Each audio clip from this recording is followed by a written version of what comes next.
Hey, boys and girls, welcome in. Armed American Radio's kickoff broadcast of 2026 is about to get underway. About 5 minutes from now, welcome on board. Hey, boys and girls, welcome in. We'll kick that repeat back for you. Shut that volume off. Who do I got to call? John Lott.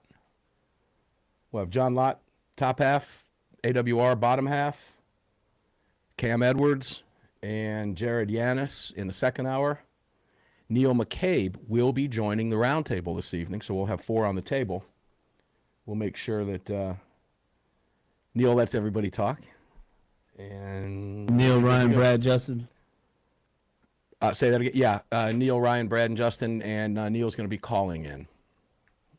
Right. Ryan will be coming in on the Opal.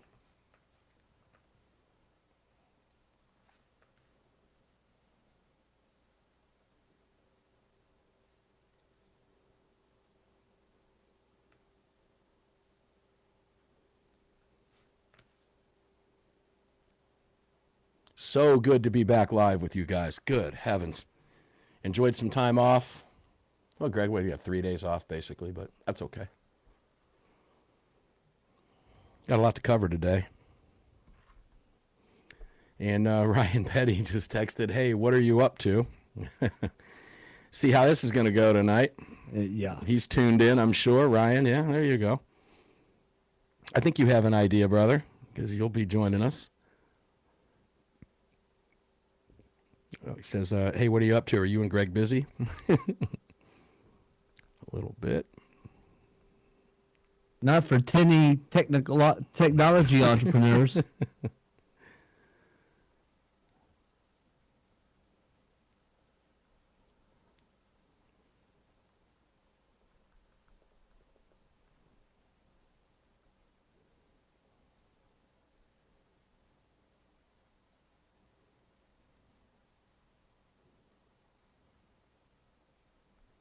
They called John.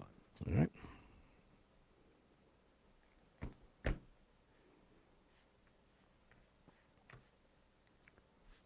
Welcome in, ladies and gentlemen. Woohoo! Nothing to talk about, is there? Big Ninth Circuit decision. That's going to dominate some conversation today. The Supreme Court going to dominate some conversation.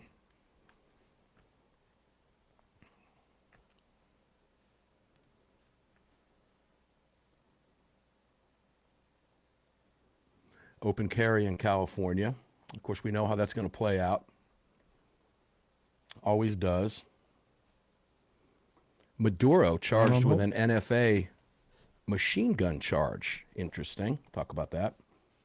Did I see the Maduro thing right, that they are charging him with NFA? That's it. Possession of an unregistered machine gun. I'm interested Maduro's to see how going to it plays walk. out. On that he'll walk, but he's got other charges, but on that he'll walk. It's interesting. We'll talk about that with Jared tonight, too. You know, nonstick Pam and her faulty charges again. He's going to walk on that. Yeah, I don't know that charge is going to stick, but I don't know enough about it yet. We'll talk about it today. Also, you mentioned Pam Bondi. She was out there talking about, bringing him to justice and all. That's great. Good. Glad you're doing that. Let's see this shit stateside, guys. Okay? Yeah. Yeah, there's too much. Bring this home. You got Democrats out there committing crimes every single day. It's time, folks. Yeah, if we can go get 30. If we can get someone in the leadership of Venezuela, we can go get Obama, Schiff, Fauci, all of them. We can go get them. Yep. Especially after Trump did what he did with the executive order on the pardons. All right, boys and girls, we're ready to rock and roll, I do believe. See if we remember how to do this, Greg. I'm with you. Turn those volumes up.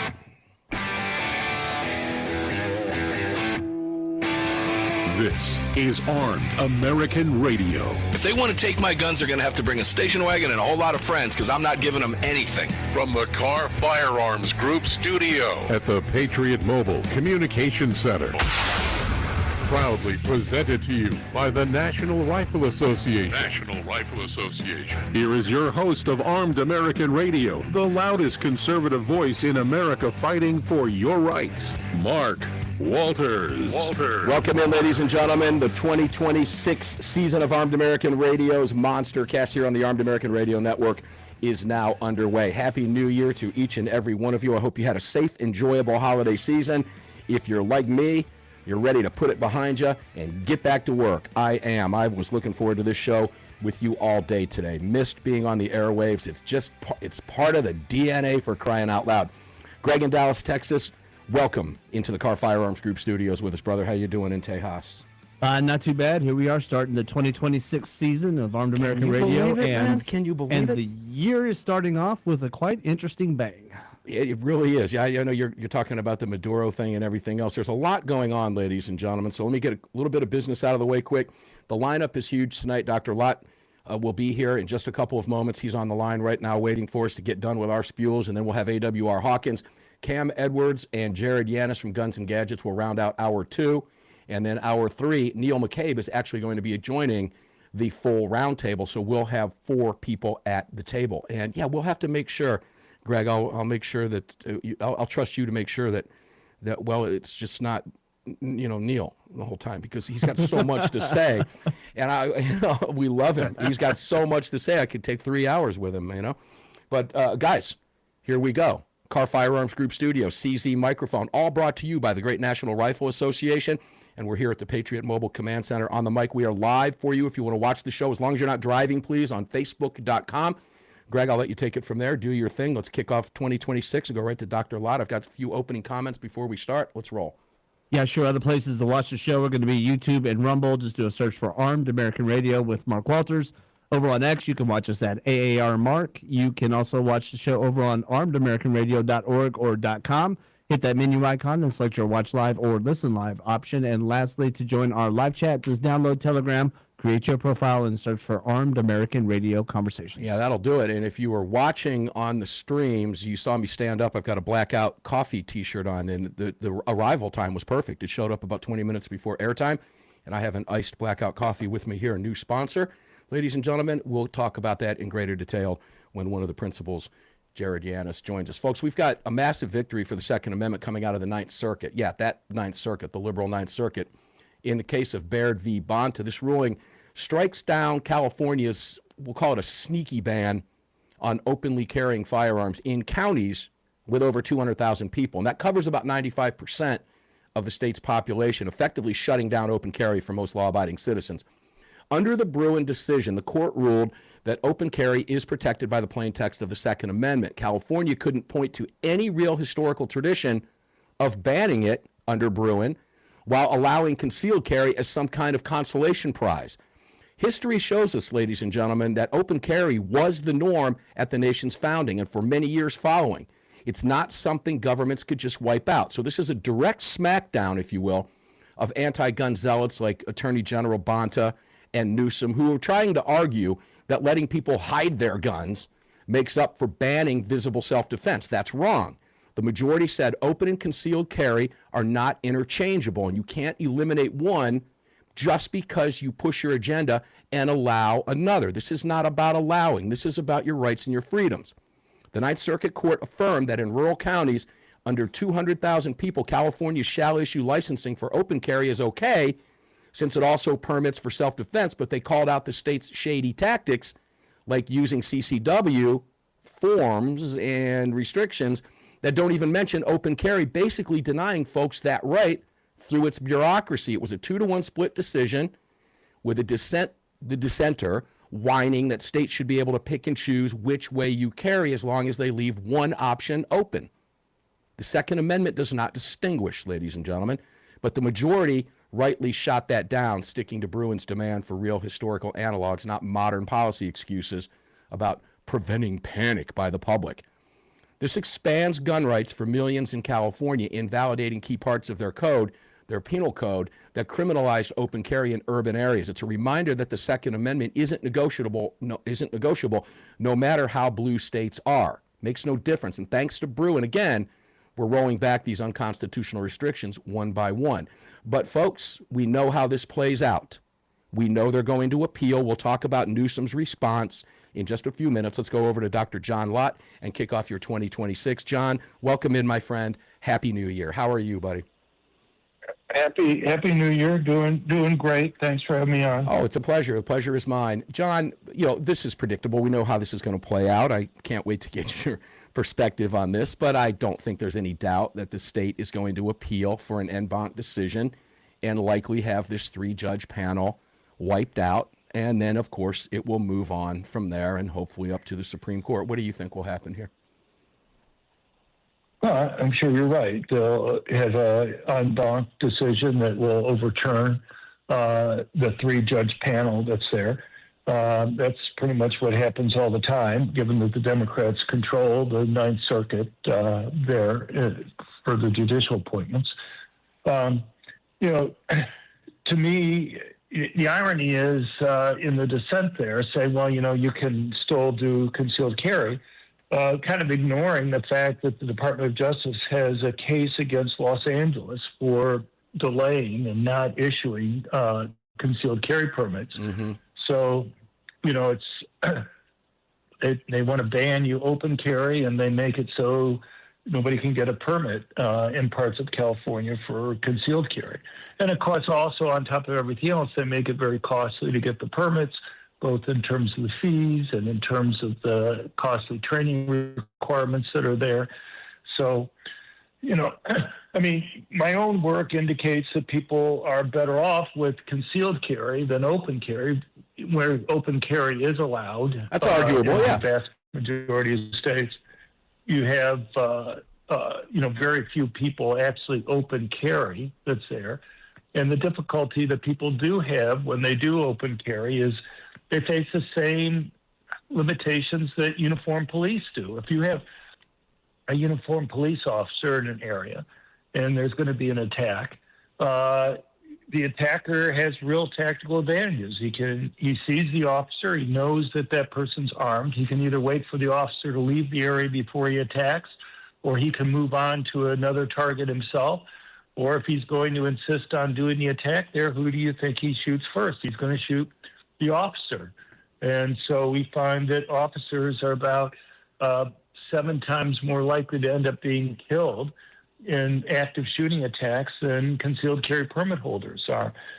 So, but look, people, for multiple reasons, may want to have open carry. I can understand if somebody thinks that they're going to get picked on a lot or abused.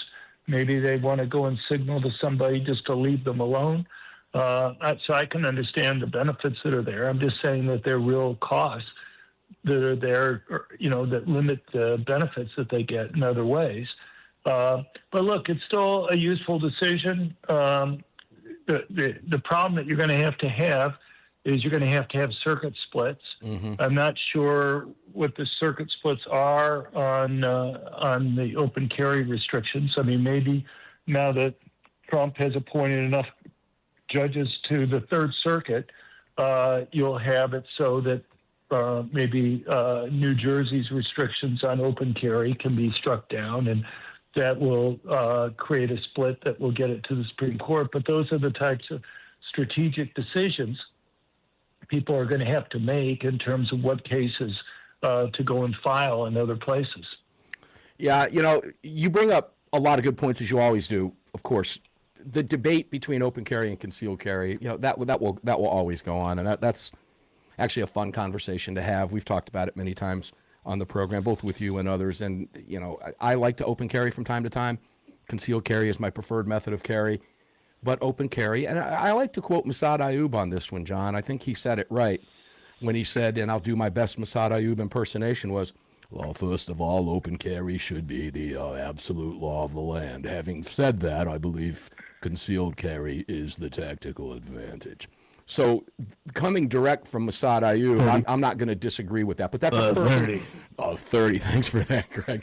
It's a personal decision, but it's always fun to debate that. When we come back, we've got more to talk about with John. We're going to talk about ammo background checks, unconstitutional amicus briefs, the Citizens Committee. We'll cover as much ground as we can with John coming up in the following segment, round 2, or I should say segment 2 of Armed American Radio's Monster Cast will begin in about 4 or 5 minutes, so hang tight with us through the break. We appreciate that very much. You are listening to the Armed American Radio Network. I am Mark Walters, filling your prescription for freedom. Of course, we're talking with Dr. John Lott. You can support John and all of his amazing research at crimeresearch.org, crimeresearch.org. Couch change, $5, $50, leftover Christmas money, whatever you got, we'll take. We need the support. We'll be back with John right after the break. Don't go away.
Guys, coming up next, we're going to talk about Citizens Committee amicus brief on an ammo background check case. And John and I were talking about this a little bit privately over the last couple of days.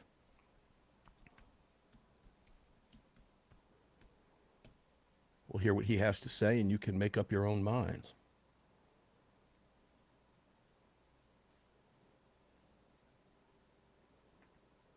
Again, it's a California case, believe it or not. I know you believe it, because it is. They'll never let you down. Guys, if you are watching live on X, please follow us at AAR Mark. If you're watching on YouTube, please subscribe. We would appreciate that very much. Ring the little bell there, subscribe for us. It helps us with the algorithm as we continue to grow our social media presence. Same over at Facebook. Engage in the comments.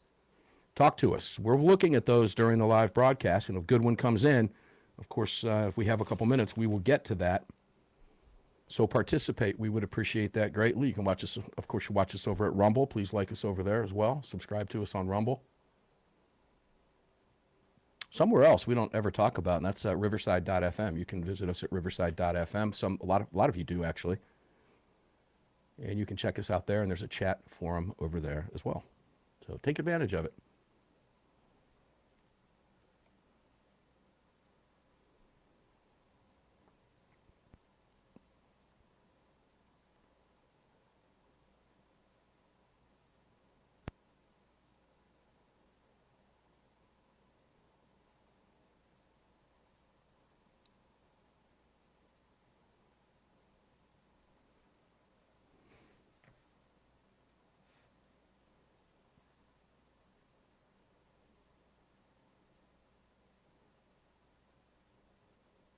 $30.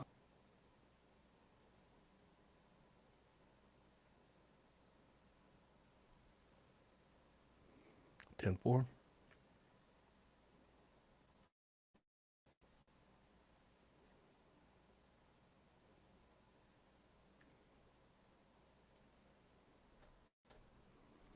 I just got a great text from the NRA. Love you guys over there at National Rifle Association. Thank you for what you're doing.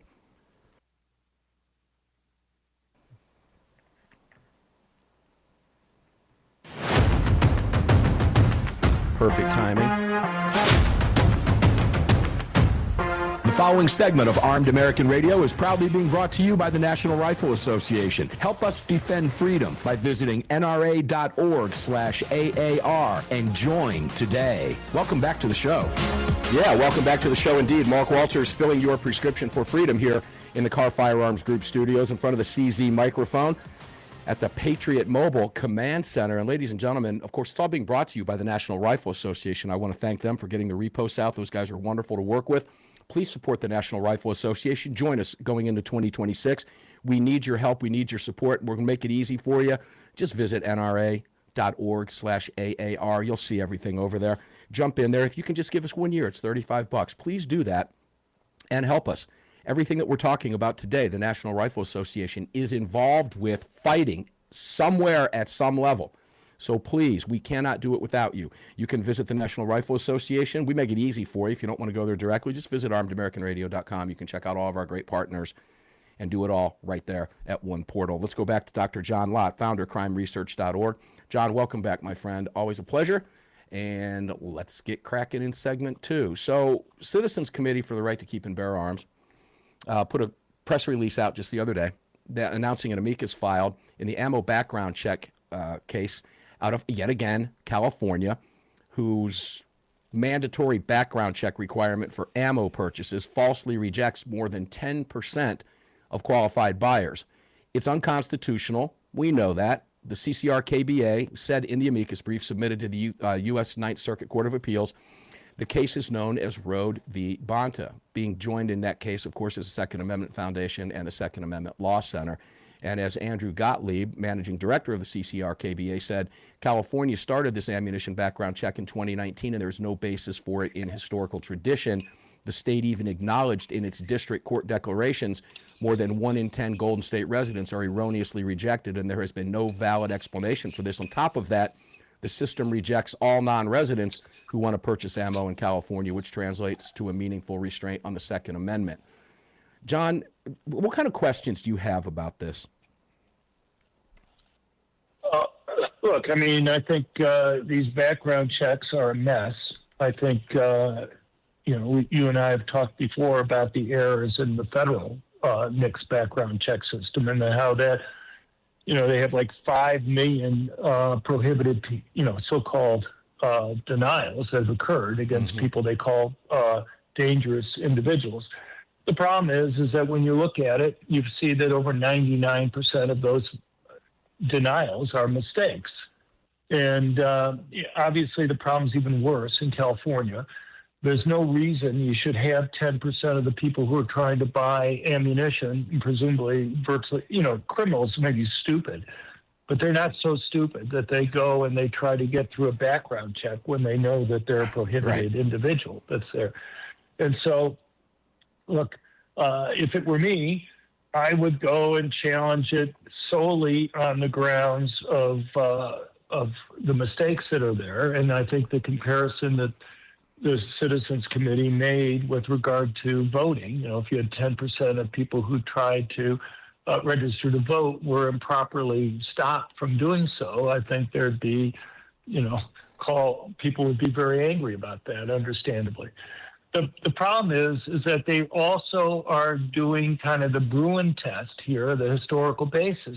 And it's true, there is no historical basis for in either 1791 when the Second Amendment was ratified or in 1868 when the 14th Amendment was ratified and applying the Bill of Rights to the states that in any way remotely correspond to a background check. The problem is that you're not going to find any federal judges that are going to be willing to strike down background checks. And given that that's the case, you're likely to run into the same type of problem you ran into with Rahimi, where the judges, Rahimi was a bad guy. He had his guns taken away from him, and the courts didn't want to go and let him have guns. They wanted to punish him because he was somebody who had, shot at other people and harmed his girlfriend and what have you. If it were me, I would have prosecuted him on those charges rather than on the gun possession charge. But look, what you ended up having was the Supreme Court having to do all these gymnastics to go and say, okay, well, in Bruin, we said the cases had to be, the law had to be the same. And now we're saying, well, if you can make some argument that it's roughly similar and try to accomplish, somewhat similar things. And I just worry that if you go and you put something up before the courts that say, look, we don't want to strike down background checks. And so they're going to go and have some type of additional gymnastics to stretch what types of cases they can include even further. Or for that matter, maybe even make some type of revision or change something in Bruin now 3 years out that might make it a little bit harder for us going forward. Now, the only thing, my deal on this one, John, my big concern on this is because we're talking ammo. You're right, absolutely correct. I don't think you're going to find a federal judge that's going to strike down background checks on firearm purchases, but this is ammo, not firearms. But I don't think that matters. I don't think that matters because you have the same. Look, there was no background checks in 1791 on guns or ammo. True. That if you have an argument that's going to say, okay, well, we didn't have it on ammo, you're a judge. You're going to say, well, am I worried that they're going to take that argument then and apply it against background checks on guns? I mean, it's going to be hard to think of a logical distinction that you could make for saying background checks on ammo are not okay, but background checks on guns are. And that's going to be a concern that any judge is going to have in the back of their mind. And I think because of that, you risk getting a really stupid decision. Yeah, I mean, I understand the argument. I personally, ladies and gentlemen, you've heard me say this before. I believe as a law-abiding citizen who is no threat to anybody except a criminal trying to hurt me or my family or anybody else in my vicinity, blatantly and overtly, I ought to be able to buy whatever I want out of a vending machine as far as I'm concerned. Now, I understand the hurdles with background checks, but maybe all of this should be challenged. But you're right about that. Where does it go? What kind of decision are we going to wind up with? And what direction will the court go? Those are all legitimate concerns. Look, maybe 20 years from now, if you have, or 10 or whatever, if you have a very different makeup of the Supreme Court, maybe if we have 4 Mark Walters or 5 Mark Walters on the Supreme Court, maybe I'd say, sure, let's go for it. But, it's pretty clear to me that you're not going to be able to get 5 votes on the U.S. Supreme Court. They're going to strike down background checks. Yeah, look, I can't disagree with you. I don't argue on the basis of rights. To me, it's a question of what makes people safer. And I'm very skeptical that background checks make a difference for the reason that I've said before, that I don't think criminals are that stupid that they go and they try to buy guns through a background check, and there are plenty of sources that they can get them illegally. It only impacts law-abiding citizens. Dr. John Lott, crimeresearch.org. Thank you for being here, John. We appreciate it very much. We'll have you on next week, of course. Ladies and gentlemen, Armed American Radio's discussion continues here on the Armed American Radio Network. AWR Hawkins, Breitbart News, coming up after the break.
Guys, we're coming back to you here in just a minute. Under 2. Bring the cameras and mics back up for you, of course.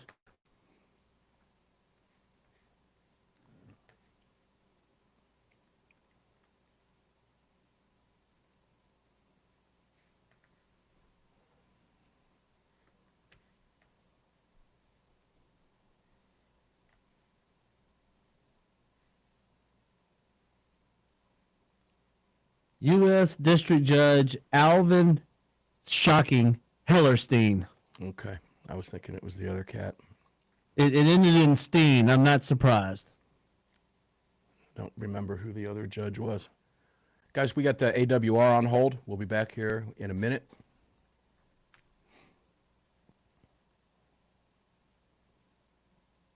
Yep, that's the same guy.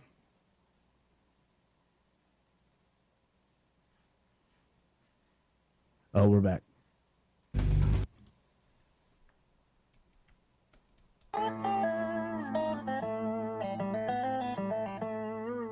This segment of Armed American Radio is proudly being brought to you by Blackout Coffee. Visit them at blackoutcoffee.com/AAR. Grab that discount and free shipping. Welcome back to the show. Yeah, welcome back to the show indeed. Mark Walters filling your prescription for freedom today and every day here in the Patriot Mobile Communication and Command Center. You can check out Patriot Mobile at armedamericanradio.com, armedamericanradio.com. Welcome back. Kahr Firearms Group studios are lit up for you right now. Oh, good heavens. Tonight is going to fly. Buckle in, ladies and gentlemen. That first 2 segments with John just kind of moved right along. And I'm going to tell you right now, the rest of the program will move right along too. So we're going to get cracking with AWR Hawkins right now. Breitbart News, AWR, welcome in, brother. Happy New Year. Welcome to the first broadcast to kick off 2026. How you doing, my friend? I'm doing good. Good to be with you. Hey, man, let's talk about that Ninth Circuit decision. I was just talking with John Lott about that. That's the big news of the weekend. There are some other things. Of course, the NFA, ladies and gentlemen, we'll get to that in the second hour. And we'll talk a little bit about that with AWR as well. Of course, the tax stamp now gone. The ATF crashed. The website was crashed for hours and hours and hours. It was a nightmare, which is AWR, which you would expect with government. But let's kick off with the Ninth Circuit panel finding California open carry ban unconstitutional. I think you know how this plays out. I think you'll agree with me that, of course, Newsom and Bonta are going to absolutely appeal this decision, likely in an en banc panel. We'll get a liberal panel, as often happens at the Ninth Circuit. Kicking this back up yet again, Californians get a taste of freedom for a minute, and then boom, they get slapped upside the head by these unconstitutional commies out there. But I'd like your thoughts on this. What do you think happens? How do you think this plays out in the long run, not in both the short run and the long term? Oh, well, that's it. What you just described it. That's exactly what's going to happen. Be appealed. And once it goes en banc, we might get lucky, you know. Might get lucky because you do have appointees there, so we might get lucky on that. So we'll see what happens. Yeah, I'm not going to hold my hat on getting lucky over there. We've got too much history over at the Ninth Circus. However, the Bruen decision is a strong one, and this decision is well written by the 3-judge panel. And the dissenter was split in his dissent. So it's going to be interesting to see how this plays out. And, of course, as you know, you've got Gavin Newsom running his mouth about being Republican activist judges wanting to destroy it and how much work he and Bonta put in to make sure that this passed constitutional muster under Bruen. If you believe that, I'll sell you the bridge over River Kwai and tell you that it's in Kansas City. Okay? I mean, these people think you're stupid. Yet again, a lot of people fall for this nonsense. But do you think when it's all said and done, I mean, to me, I would love to see an open carry case get to the Supreme Court, but there's a number of cases working right now. The court has already agreed to hear a weed case, the Hamani case. So there's a lot going on. And of course, we're waiting for the assault weapons ban case, the decision to come out of conference. Let's just kind of go there and cover it all. Long-term thinking, can we get a case like this to the Supreme Court? Is it possible that we get it there within the next 2 sessions? No, I hope we can. I'm going to tell you, though, I want to be honest with you. I don't think this case has gone far enough, even if it survives, because it still leaves California's permitting scheme in place for permitting for open carry. Yeah. So I'd love to see us get something up there to the Supreme Court where we can actually get something done. I think any type of permitting, concealed or open carry, is one of the most egregious gun controls in the country right now. And every one of those needs to be struck down. So I would love to see a lawsuit in every state that requires a permit and see that reach the Supreme Court if it could. But I mean, I want to play that way. I don't care how many lawsuits. I don't care if there's 1,000 new lawsuits filed. That's what I want. And I want every piece of gun control we can knock down to get knocked down right now while Trump's in office, because his DOJ may side with us on many of these cases, and that adds a lot of weight. It does add a lot of weight. It adds a tremendous amount of weight, and I'm hopeful like you are. I want to remain the eternal optimist here. I just don't know that this case has the legs to get past what is likely, probably better than an 80 to 90% chance of being wiped out and overturned by an en banc panel out of the liberal Ninth Circuit. No matter, it's going to be a few more years, I think, at least 2 more years. And Trump was close in his first term of flipping that Ninth Circuit. It's not going to happen anytime soon. It's going to take some time. But it will likely occur at some point.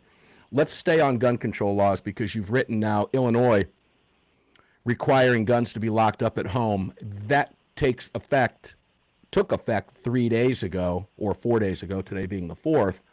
And I'm only going to tell you this. Ladies and gentlemen, if you're listening in Illinois, I'm going to tell you my thoughts on this. I don't live in Illinois. It's easy for me to say this. I don't live there. But no commie Democrat anywhere, particularly Fat Pritzker, has the moral authority to tell me what I have to do with my guns. And AWR, we've had this conversation before. As long as my house is locked, my guns are locked, period.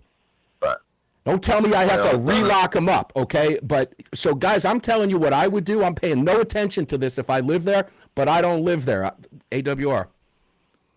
If I was Pritzker, I'd be focused on the fact that I get out of breath and I sweat when I stand up. And I'd think maybe I need to quit eating so many donuts. That's what I would be thinking about. I wouldn't be worried about what people are doing in their home. And then number two, the Fourth Amendment is going to really be very hard for them, because the Fourth Amendment protects me. It guarantees me a degree of security in my person's house's papers and effects.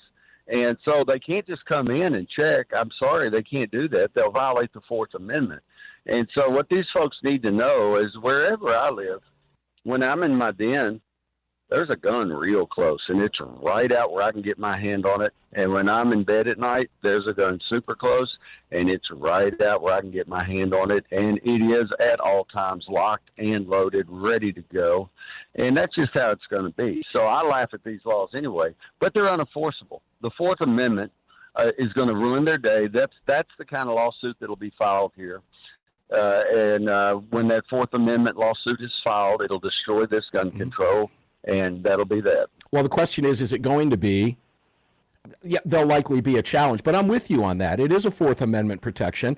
It does not have any teeth. It's easy for me to say this to you, ladies and gentlemen. They cannot come pounding your door down. And I will tell you one thing. Well, I guess the ATF can't show up at an airport executive director's house and shoot him dead either, but they do. All right. So I don't know how they plan on enforcing this, ladies and gentlemen. At AWR, go ahead.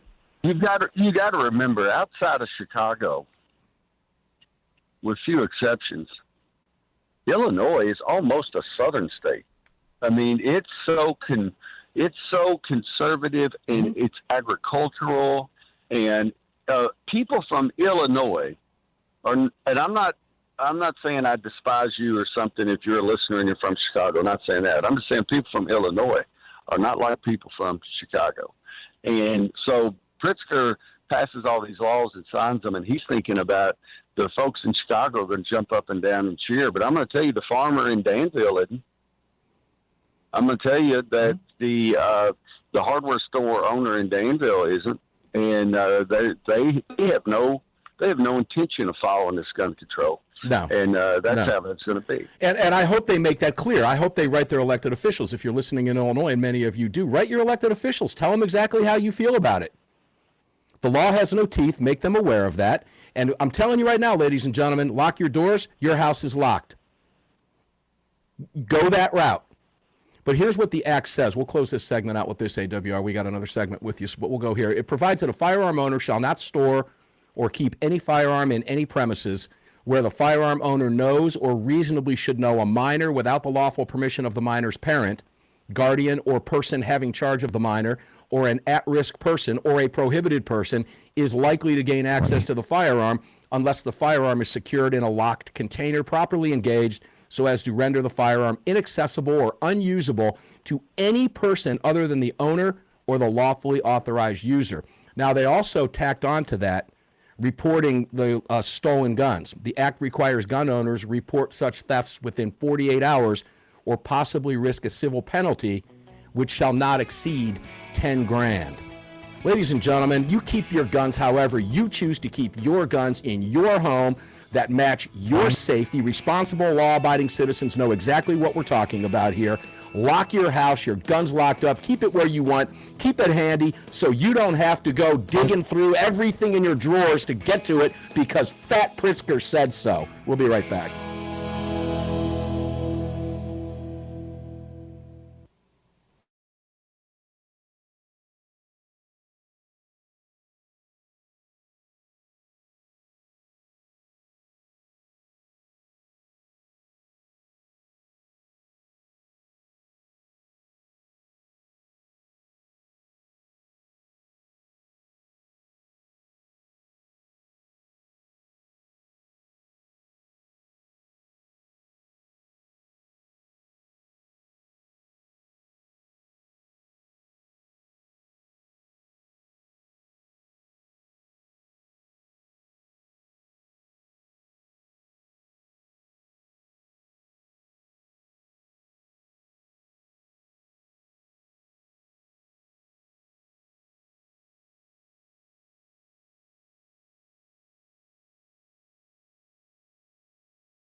Mics and cameras back up.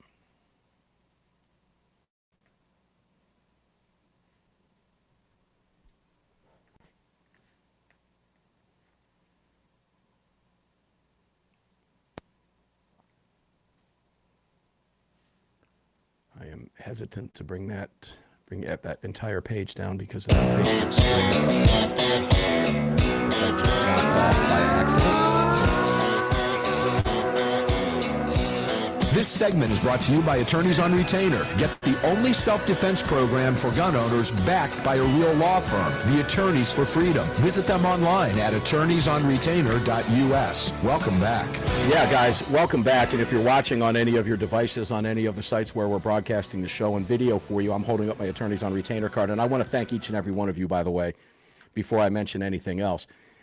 I told you that the increase coming on January 1st was going to be nominal, and it was. It was only a couple bucks. I think it went from 25 or 35 up a couple bucks. No big deal. However, it went up, and I can tell you right now that I heard from Attorneys on Retainer, and many, many, many of you locked in that price before it went up, and I thank you for that. If you still don't have this, like I said, it's a nominal increase. It is dirt cheap, best protection you'll ever have. Visit Armed American Radio's page at attorneysonretainer.us/AAR, and you'll see all of the information. Now, that will be updated. Everybody's been out. It'll be updated again, I believe, tomorrow. So if you just want to visit attorneysonretainer.us, you can do that right now, and you'll see everything that I'm talking about. But make sure to get this card in your wallet, okay? If you carry a firearm, this is something you have to have. It is absolute no-brainer.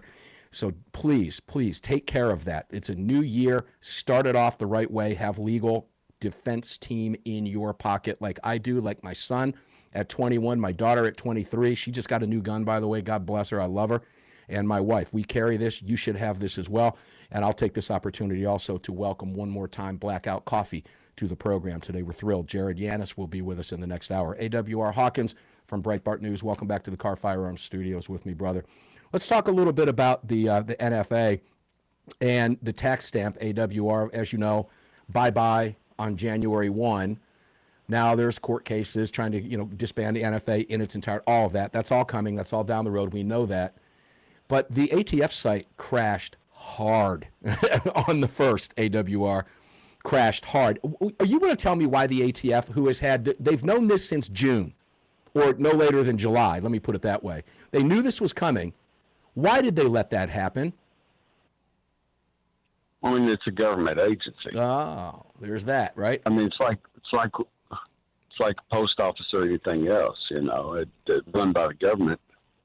I wouldn't be shocked. There's nothing that shocks me when a government agency has a hiccup. I'm shocked it doesn't happen every day. That's the honest truth. So, even though we have better people running it now, it still is a government agency. So that's it. Yeah, I don't know. I'm not going to go as far as saying it was, it was intentional, but they knew better, ladies and gentlemen. They knew better, and you cannot trust the ATF with anything. You cannot trust them with anything. And a lot of people didn't want to go there. We'll talk with Jared Yanis about this in the next hour, but a lot of people didn't want to do this. They don't want to get on a list. Guys, you're already on a list. If you have bought a gun in the last 15 years, you're on a list. Okay, so knock that argument right out the window. It's that simple. If you have filled out a Form 4473, it is flat out that simple. It's just the way it is. AWR, 28 people were shot over Christmas weekend in Illinois. Folk, going back to Illinois for just a minute. How's that gun control working out for you, brother? Yeah, it's crazy. Yeah, and then, I'll be honest, it was a little lower than I thought it'd be. And so there you go. But you had 416 homicides for the year. I think you had 2,200 plus shooting incidents. Mm-hmm. I think you had 1,800 plus shooting victims. That's, of course, fatal and non-fatal. But, what are these people going to do? Then they get up and they tell you that more restrictions are more safety. And you're like, well, it hasn't guaranteed any safety. It actually makes the criminals safer, but it doesn't make the law-abiding citizens safe. Well, that maybe their new lock law will have something to, maybe that will help things. Here's the actual numbers, and you were pretty close to all of those. 1,592 people wounded in 2025, 433 killed. Total shot was 1,954. Okay, just last week alone, 4 people were killed, 28 were wounded, as you reported, and those numbers will update again, ladies and gentlemen, by the end of this program at 11 p.m. Eastern, 8 p.m. on the West Coast. Those numbers are going to go up. If I can remember, make a note of it here during the break, we'll go back and revisit that because it's an absolute joke. And when I think AWR, how many tens, and I'm saying, I mean stadiums filled with human beings that you and I have covered together over the last 15 years on these airwaves, it is a remarkable number, yet nothing gets done, period. Now, before we close out with you, Maduro is being charged with an NFA unregistered machine gun. You think this holds up? Seemed kind of weird. When I heard that, I thought, okay, that to me seemed a little bit odd. But yeah, I don't. How does that mean, play out? No.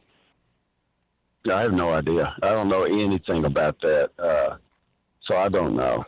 But Trump is a boss, and he is, man. And I'll guarantee you this: right now, Cuba can virtue signal all they want, and they can talk about how tough they are, and they're not scared. And the mullahs in Iran can do all the same thing. They're quaking in their bootsies right now because right as of this morning, every one of them knows when we go to bed tonight, we don't know where we'll wake up. Yeah, that's a and fact. That's a bad feeling. It's got to be. And, ladies and gentlemen, I'm going to give you some insight into a private conversation. AWR called me, I believe it was yesterday morning, when all of the Maduro news was breaking and everything was fresh. And AW called me, and he made the following statement. He said, man, has there ever been, or I don't know if there has ever been a more consequential president, not only in my lifetime, but in American history. And I think you nailed it with that comment because you're right. I mean, you could make an argument, a serious argument for Jefferson because Louisiana Purchase and other things that he did. You could make an argument Washington for Reagan, for Washington. You can make an argument for Reagan because he literally wiped a country off the map. The Soviet Union doesn't exist anymore. Now, the sad thing is the official fall occurred outside the window of his presidency, but it was his work that did it. So I think when you talk Trump, and people can laugh or snicker or jeer at me for saying this, and I have had a little bit of study in it, but I think when you talk Trump, you are talking Washingtonian, Jeffersonian, Reagan-esque president, and that maybe if we think long and hard, we'll come up with a fifth name that could be in there. But right now, it's Trump, Reagan, Washington, and Jefferson when I think of being consequential to this level. Yeah, I can't. My first president, and I'll date myself here, the first president I voted for was Reagan. I'm damn proud of that. Voted for him twice. But as I look back, I don't think anybody in my lifetime has been more consequential than Trump. Not just because of what he's done as president, but how he has changed politics in America permanently. Not just in the Republican Party, but permanently. Go ahead. You got 20 seconds. All yours. Well, and he does what we've waited for a Republican to do. He understands politics is power. And he is using the bully pulpit, and he is using the White House. This man owns social media, makes some of the best memes ever, and mocks his enemy. Yeah. And fun to watch. He projects power. He projects power like Mike Tyson did inside the ring. Boy, he projects it all around the world. And his punch is probably more powerful than Tyson's because the man has all the power. AWR Hawkins, Breitbart News. God bless you. Happy New Year, brother, to not only you, but your beautiful family. And thank you for your previous year and all the other years of wisdom, wit, and humor that you have brought to Armed American Radio. So happy to be kicking off 2026 with you, my friend. Ladies and gentlemen, you can read everything that AWR writes at Breitbart News. Just whatever search engine you use, it's easy. AWR Hawkins, Breitbart News. You'll be able to go down the stories if you're watching us live and you want to participate. You'll see what direction we're going with him every single week on the program. Guys, when we come back at 6 minutes after the hour on the flip side, Cam Edwards and Jared Yanis. Don't go away. We'll see you after the break.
Guys, Greg and I are sitting here during the break. We were just talking about Landman because I can promise you that in about 2 hours, my son will be waiting up for me because he's going to want to watch the next episode of Landman with me. There's only 3 left.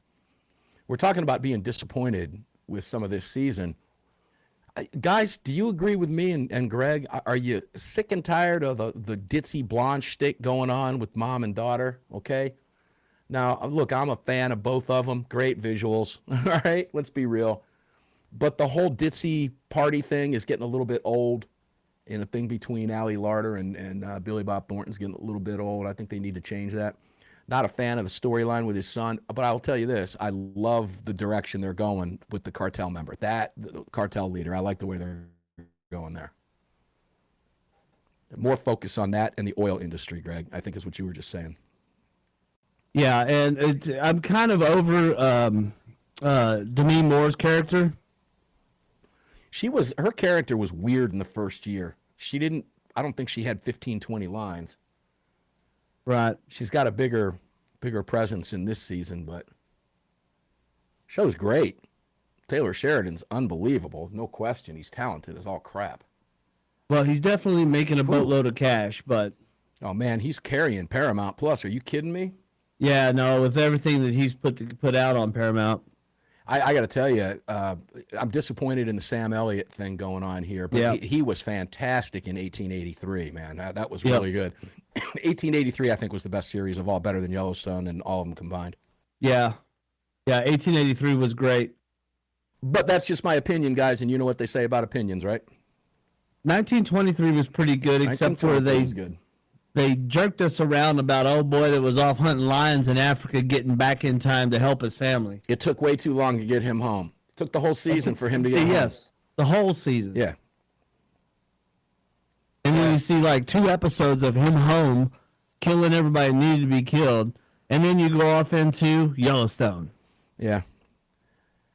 I think the whole thing was well played, the way he did the whole back in time on the trilogy thing. 1883 was really, really good.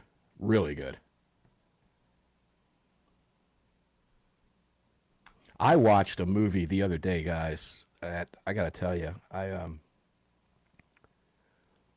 Greg, it had the whole Superman thing going on, you know? It starred Elizabeth Banks, who I love Elizabeth Banks. I think she's great. She plays the mom, plays the wife, and her husband can't have a kid, and a spaceship lands on their property and crashes. Think Superman, right? And there's a baby in the spacecraft. Well, when the kid turns about 12, he turns into an evil son of a bitch. And it is scary as all get out. It really is good. It's called Brightburn. So if you've never seen it, it's running right now on Netflix, I believe. Yeah, it's on Netflix, so check it out. It's pretty damn good. Kid ain't playing around, man. Let's just say he don't turn into a good guy like Superman did. No, not at all.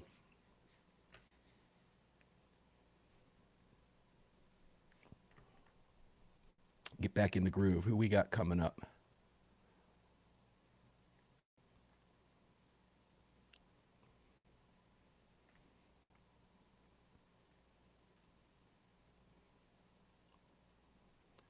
Jared Yanis coming in.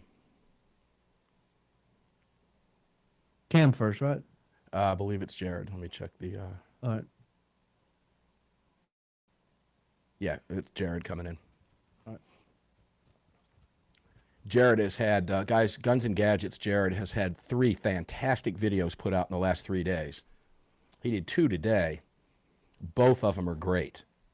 But we're going to try to talk about as much as we can. As you know, time flies in these segments. However, and he nails what happened with the ATF as only he can.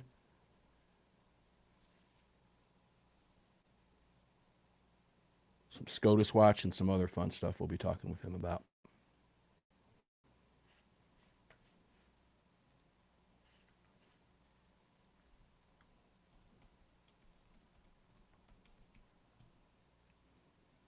But first, we're going to let Jared kick off Blackout Coffee.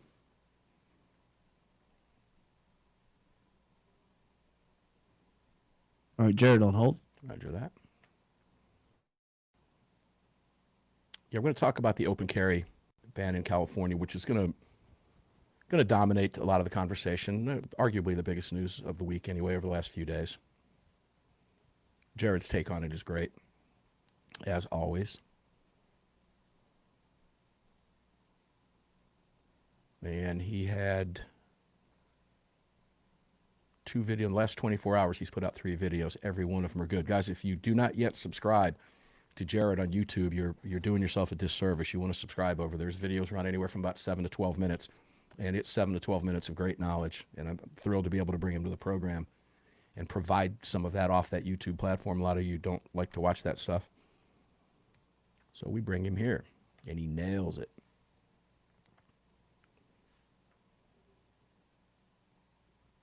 And that'll be followed by Cam Edwards from Cam & Company and Bearing Arms.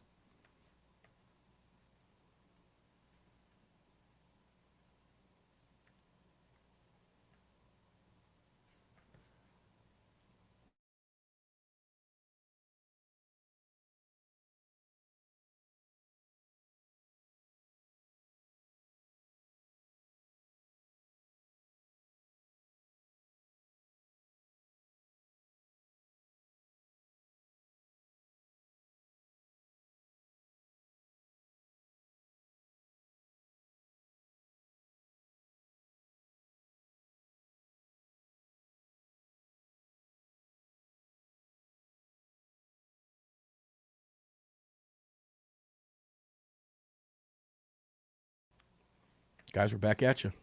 10 seconds. Hour 2. Good heavens, brother. Game went quick. Whew.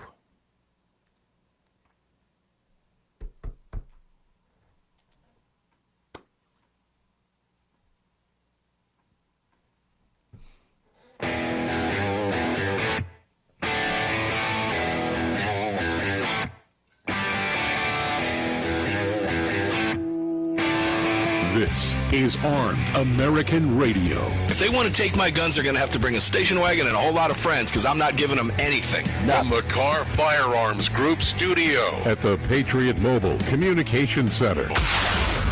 Proudly presented to you by the National Rifle Association. National Rifle Association. Here is your host of Armed American Radio, the loudest conservative voice in America fighting for your rights, Mark Walters. All right, guys, welcome in. Armed American Radio, Hour 2, the Monster Cast, continues, kicking off your 2026 on our first broadcast on hundreds of radio stations around the nation of 2026. It's an honor to be here with you for yet another year.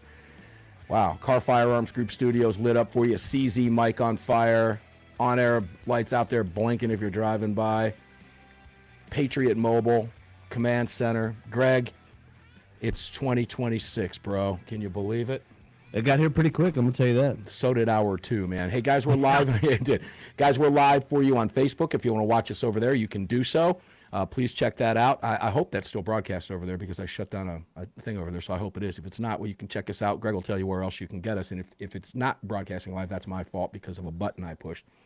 But nonetheless, and we also have a new partner that we're announcing today, too, our new sponsor, and that's Blackout Coffee. And I'm wearing the cool Blackout Coffee shirt today, Greg, because it showed up about 20 minutes before airtime. That's pretty good timing. Yeah, the guys deserve a real kudos over there. Mad props to the fulfillment crew over there, yeah. What great timing that was. And, guys, I'm having an iced coffee here now, Blackout Coffee in this, what do we call this? I guess it's a Yeti mug over here. I probably shouldn't be drinking iced coffee at this time of the day, but too bad. It's blackout, so I'm going to do it. You can watch us live on Facebook. Greg, where else can we go? And then we'll get over to Jared Yanis. Yeah, sure. Other places to watch the show are going to be YouTube or Rumble. Just do a search for Armed American Radio with Mark Walters. You can head over to X and find us at AAR Mark. You can head over to armedamericanradio.org or .com. Hit that menu icon and select your watch live or listen live option.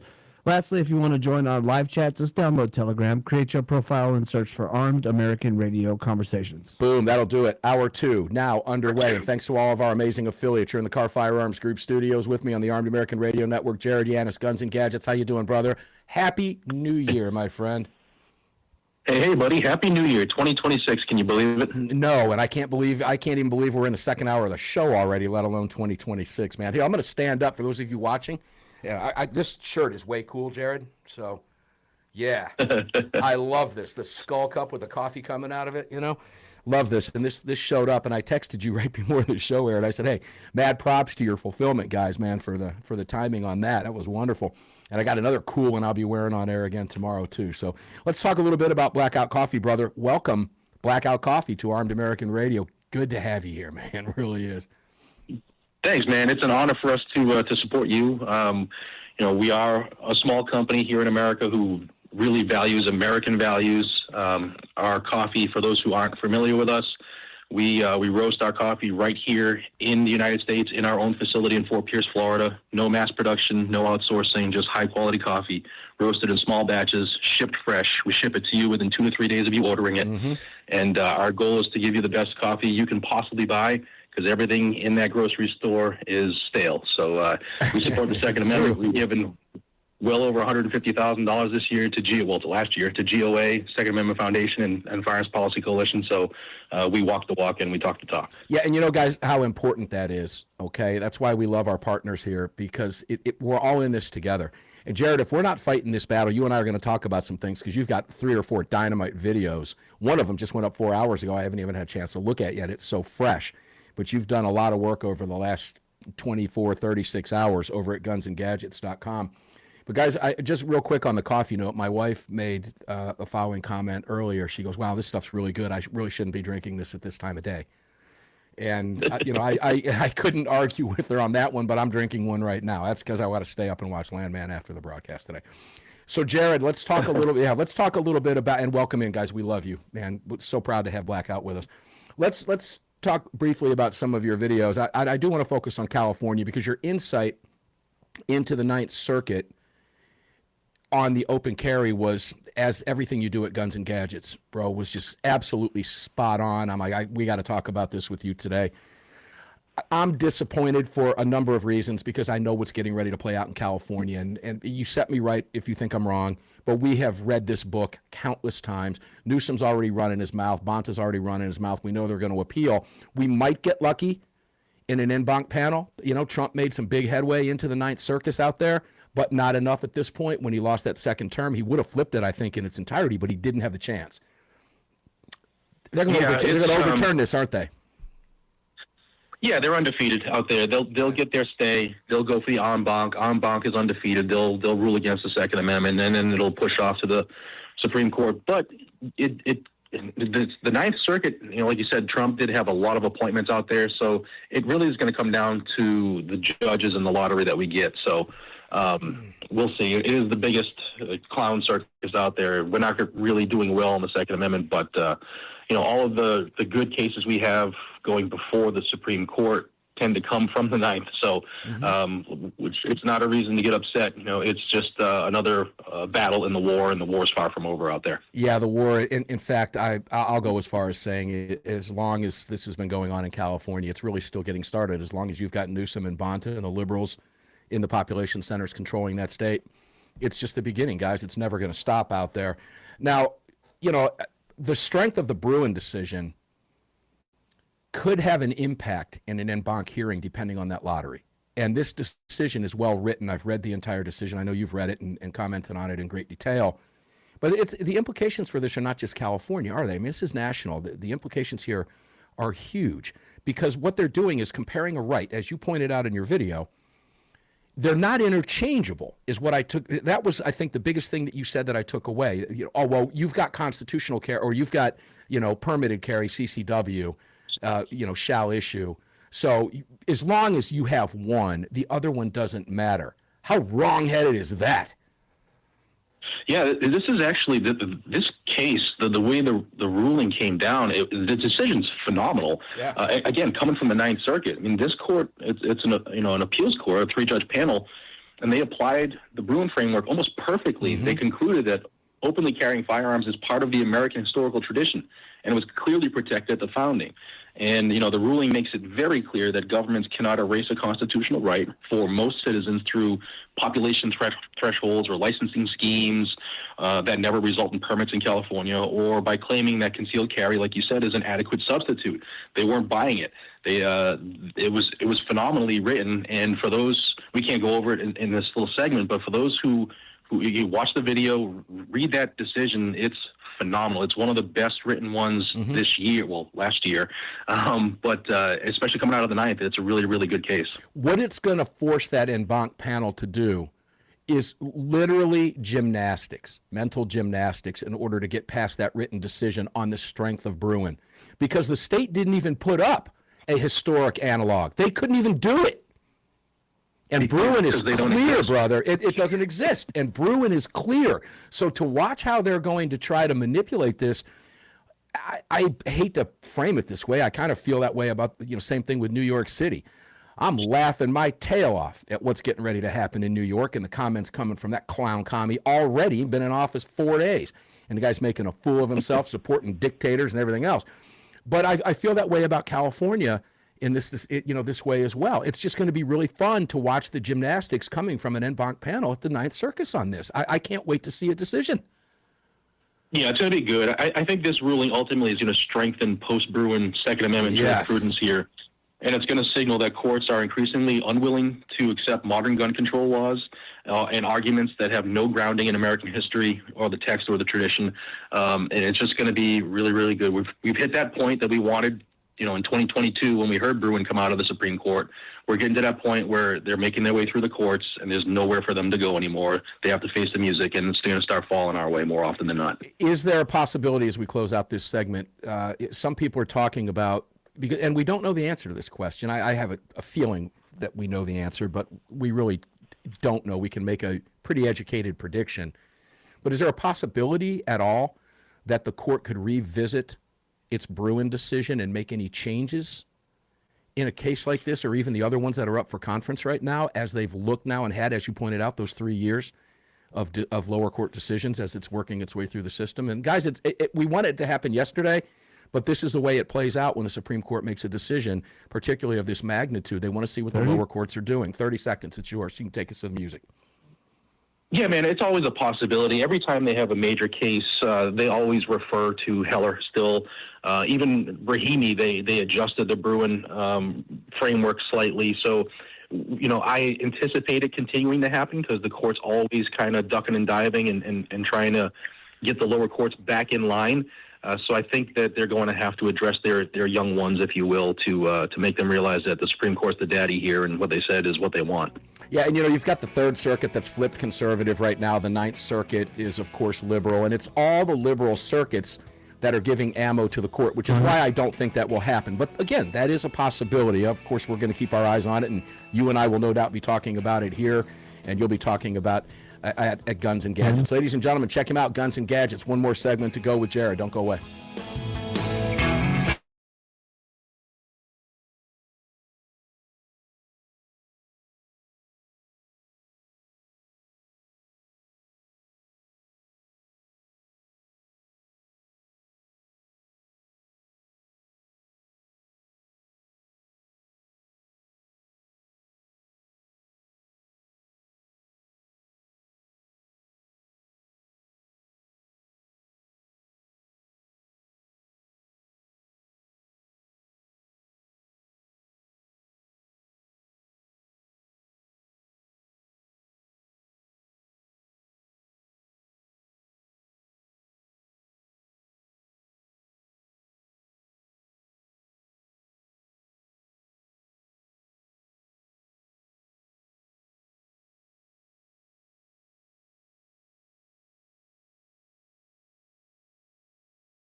The following segment of Armed American Radio is proudly being brought to you by the National Rifle Association. Help us defend freedom by visiting nra.org/AAR and join today. Welcome back to the show. Yeah, guys, we need you to do that here. All of this is being brought to you by the National Rifle Association, and we just love them to death. Spoke to them just a few minutes ago, actually, in mid-show, and they're going to be reposting our stuff for us, and a lot of viewers coming in when that happens over the course of the next couple days as we move past the Monster Cast. But here we are again with you in the Kahr Firearms Group studios, kicking off your 2026 here. We are now 17 years into this program. April 26th marks our 17th anniversary. April 27th marks our 18th anniversary. And guys, we couldn't do it without our sponsors. Without any of them, we would not be here. So we need you to support them, all of them. And we just announced for you, we're so proud to have Blackout Coffee in here with us, supporting Armed American Radio. We support them right back. And Jared, welcome back in. The website is up and running now, is it not? I mean, it's all happening right now live today, but it's blackoutcoffee.com/AAR, and that is up and live, right? There we go, Jared. We got you back? Yep, you can hear me now. Yeah. It's good to go. You're all set now. Okay, so it's blackoutcoffee.com/AAR, ladies and gentlemen. So make sure to go in there and check it out and get you some really, really good coffee and support the businesses that support this program. We love each and every single one of them, and we welcome Blackout Coffee. Great to have you here. Guys, you can find all of our great partners at armedamericanradio.com. They're all there for you. Talk more about them coming up in a few more segments. Jared, Guns and Gadgets. Let's get the business part out of the way. Guns and Gadgets on YouTube. You are getting close to 800,000 subscribers over there, brother. That is massive, and it is awesome. Your video from just 4 hours ago already has 22,000 views, 46,000 from 13 hours ago, 38,000 from the day before, and those numbers just continue to grow until you get in the hundreds of thousands. Tell people where they can go, what they can expect if they're new to Guns and Gadgets, and why they need to go there. Sure. YouTube, Guns and Gadgets is the easiest way to find me. If you love America and you love the Second Amendment and you want to learn more about what not only the federal government, but the state governments and the courts are doing every single day to our right to keep and bear arms, I'll keep you in the know. I guarantee you there's a lot more going on than you're aware of. Mm-hmm. And my goal is to be the new tavern, if you will, where patriots can get the information and spread it amongst their brethren so that we all are unified in the fight to defend our own rights. Yeah, and did I detect a new set there? Yeah, man. It looks good. Trying out my new place. It looks fantastic. So, guys, if you haven't been there yet, go check out the new set. It's dynamite. Jared's got it going on. Let's talk about the ATF crash on day one. Now, okay, I don't own any NFA items, and there's reasons I don't. That's getting ready to change, and I'll tell you why I didn't do it on day one, because I had a feeling this was going to happen. And you didn't seem shocked by it, but the extent of it appeared from your video to shock you a little bit. Was there something intentional going on here, something nefarious, or am I just being a little bit conspiratorial? Well, it's the federal government, and they never put their hands on anything and not screw it up. So were they prepared to have the system go down? I'm sure they anticipated it. To the numbers that it did, or probably were not anticipated by them. For the people, just a quick overview. On the strike of midnight, when it became 2026, the tax stamp turned to $0 for short barrel firearms and suppressors and any other weapons. And the amount of people that filed applications for suppressors and short barrel firearms immediately shut the system down. It was down a majority of the first, which they were open on the first, even though it was New Year's Day, and it was shut down and crashed for a majority of day two.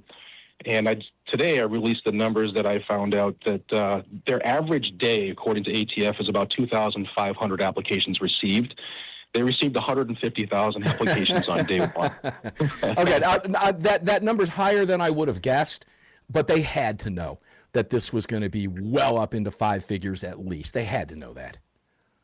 Well, they had to. And the best part is day one, no matter what angle they're coming from as a federal government wanting to keep these items, as dangerous and unusual, on day one, 150,000, that's common use, my friend. Yeah, it said that at the exact same time. That's common use, ladies and gentlemen. There's no doubt about it. And it's going to become more common now as a result, because these have been unconstitutionally taken from us and taxed for one reason, and you point that out in the video. What's the only reason they were taxing us for? Because they don't want you to have them. A deterrent. They want to do it. A deterrent from you having these items. There's no reason you shouldn't have them. The goal for us in the long term is we're not trying to expand rights.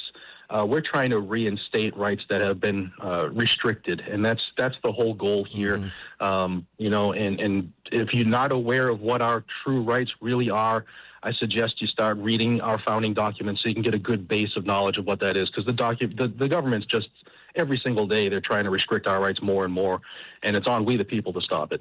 Federalist 46 is a great place to start. I think you'll agree with me on that one. Absolutely.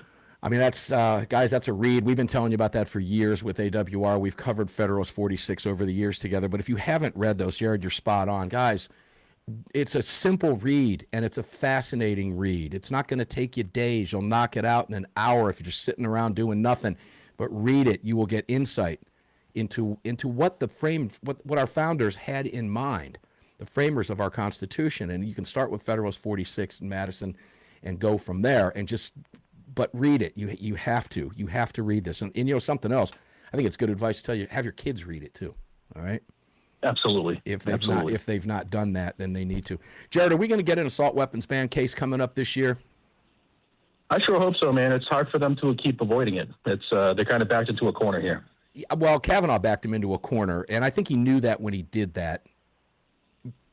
So I remain optimistic, but he did back him into a corner. They've got to take one now. He did, and Clarence Thomas has been saying it for years. It's just we have the makeup of the court now. The time is ripe, and there's no other time like the present, because there's still states that are doubling down since Bruin, and the Supreme Court is irate over that. And I think they're going to hand down some bombs, and we'll see what the first conference yields. We still have several cases before them considering certiorari, so it could be a really good year. It could be a good term or two here for the Supreme Court. Yeah, and it looks like the Supreme Court has agreed to hear in March the Himani case, the guy was caught with weed and cocaine. Now, you and I talked about that before. That's going to be an interesting case because he's not a good guy. Another one of these weird cases. Go ahead. It's tough. That case could go one of two ways. It could get a ruling in which people are not restricted for life for smoking marijuana once, which they shouldn't be restricted for life. But this court doesn't seem to do. We don't get favorable rulings, rather, from bad plaintiffs, and this case presents a really bad plaintiff. So I'm hoping they see through that and get to the reason of the lawsuit, not the type of person who's actually bringing the lawsuit. Let's face it, if you're, the perfect picture of a law-abiding citizen, you generally don't make a case go all the way to the Supreme Court anyway. Mm-hmm. It shouldn't have to. Right. Shouldn't have to. Rahimi was a bad guy as well. I know there's 4 justices, at least 4, possibly 5, maybe 6 that I think will be able to power through that. I know for certain that there are 3 that will not be able to power through that. So hopefully the ones that we need to power through that can get past that. And, of course, rescheduling marijuana is not going to hurt the case. Jared, we're at the end of our 2 segments, guys. Welcome as Blackout Coffee to the program. So thrilled to be working with you guys. Jared Yanis, Guns and Gadgets at YouTube. Help him get to 1 million. Subscribe to the channel. Ring the bell. Like it. Get notified every time he puts one out. He's nailing you with great videos every single day. We'll be back. Cam Edwards, Cam and Company. Don't go away.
All right, guys. Well,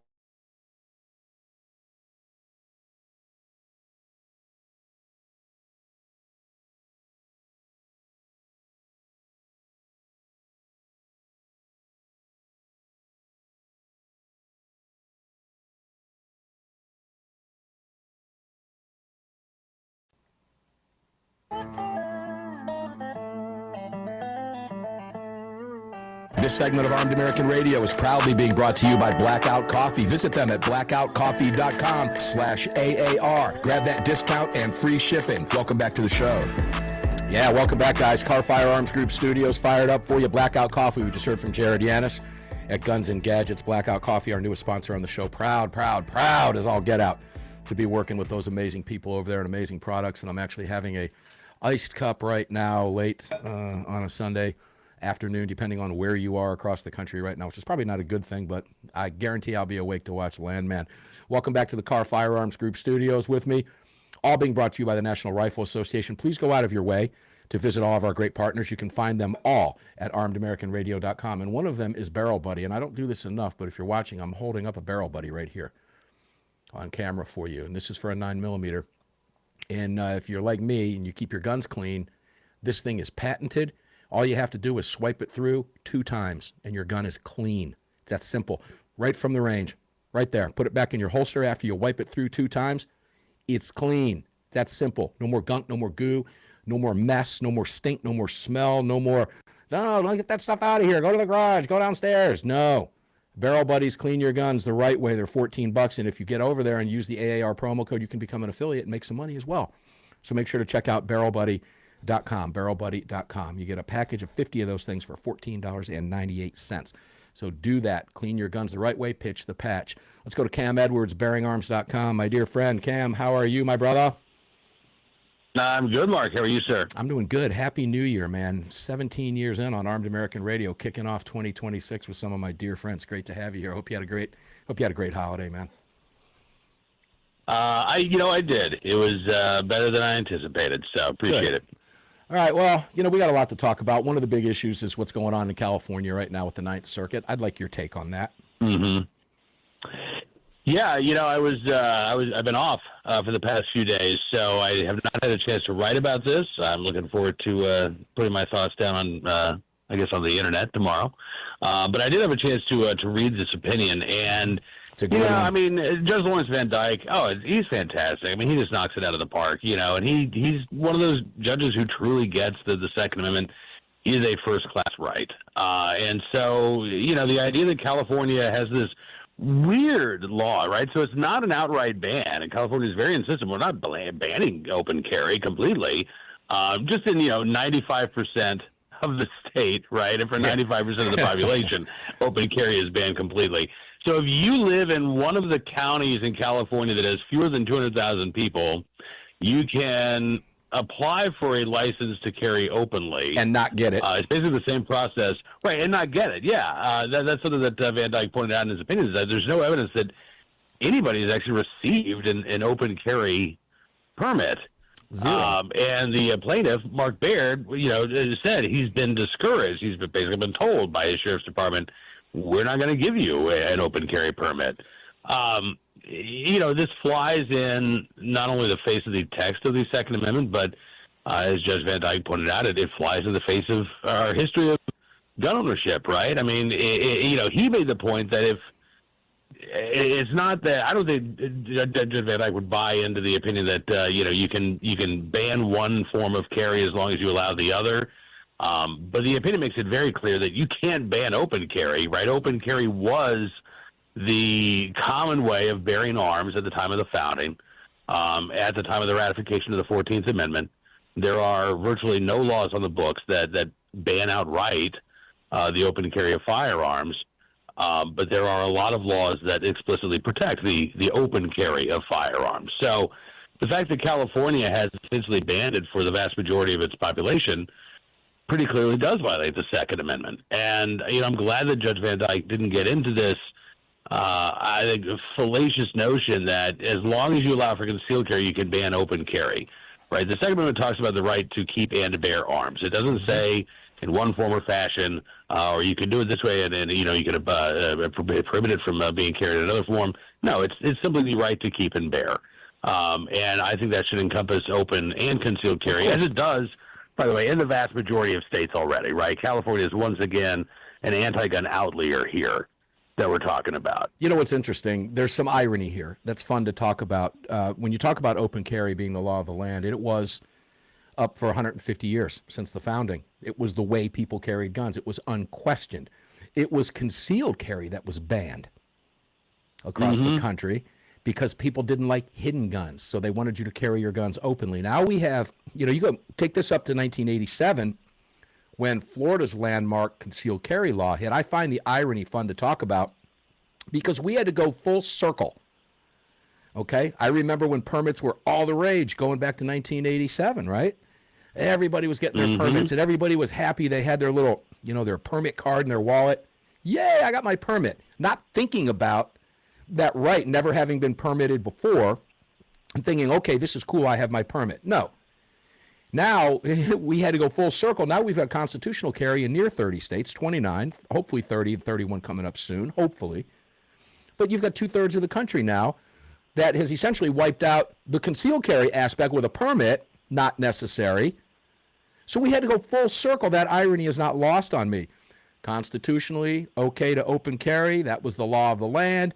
Permits become an issue. Concealed carry wasn't. Then permits become an issue later in the 20th century.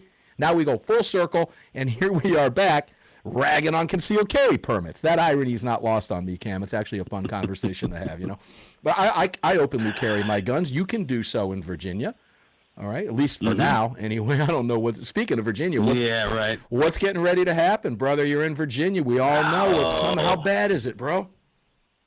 Democrats are doing a very good job of keeping their mouth shut about the gun control bills. We have only seen a handful introduced, and we're not even seeing the semi-auto ban, the magazine ban, the permit-to-purchase bill that's being talked about, storage mandates that basically would require you to keep your gun on your person, or keep it locked up and unloaded at all times.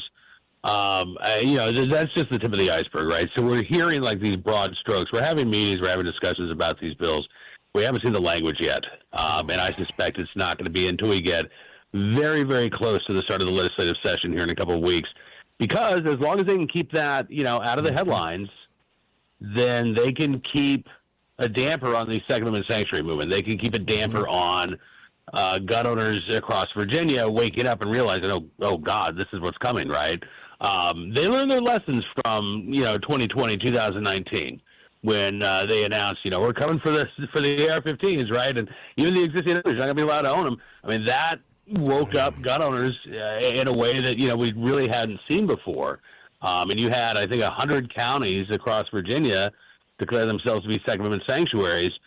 We haven't seen anything like that this time around because Democrats aren't talking about guns this time around. Well, obviously, it's flying under the radar right now. That's intentional. That's by design. They're not going to shotgun this out. How long is the legislative session in Virginia? Remind me again. So it starts in mid-January. I think it wraps up in mid-May typically. So you're looking at like 4 months or so. They're not going to shotgun this out. They're going to do this piecemeal, and they're going to try to do it very, very quietly for that very reason, because they've got experience knowing what's getting ready to happen with the Second Amendment sanctuary movement. But they have to be smart enough to know maybe they're not. I mean, this is the party that thinks Maduro should not be in jail. This is the party that wants to vote for Mamdani. I mean, these are commies all the way around. So maybe they're not smart enough to figure this out. But if they're not, we'll remind them right now. We haven't forgotten, and Virginians haven't forgotten. And you are awakening a sleeping giant. But then there's that whole thing, Cam. Why'd they get voted in? All right? Not enough of you showed up at the polls. That's the bottom line. Mm-hmm. It's that simple. There's no other way to sugarcoat it, bro. You can't. 30 seconds is yours. Yeah.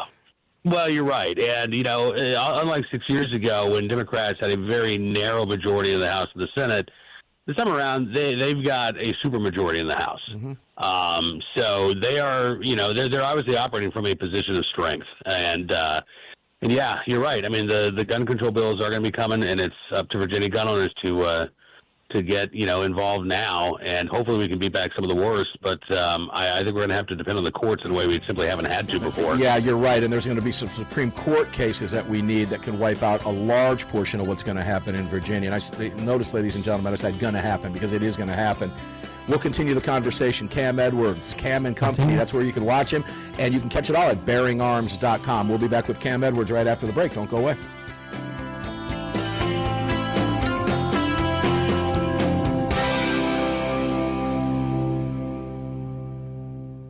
Just keep Mike's live here for a few seconds, guys.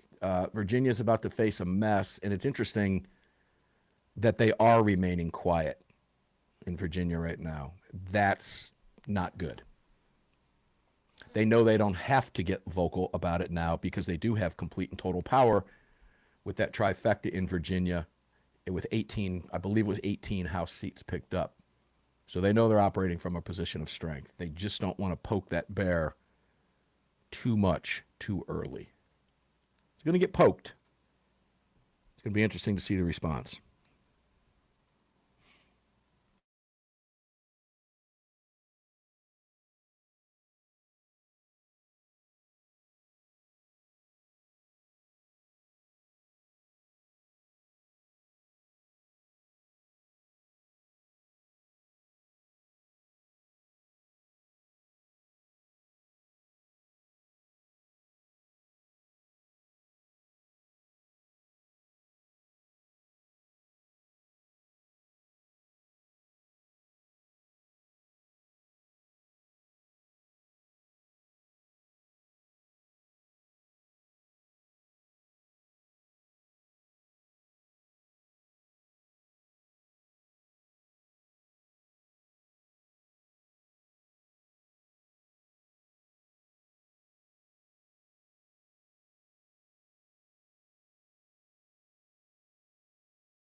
If you own a firearm, you know that a self-defense incident can happen anytime. That's why you need Attorneys on Retainer. They're the only self-defense program backed by real attorneys who specialize in self-defense cases. Visit them online at attorneysonretainer.us. Welcome back. Guys, one of the best sponsors we've ever worked with is Attorneys on Retainer.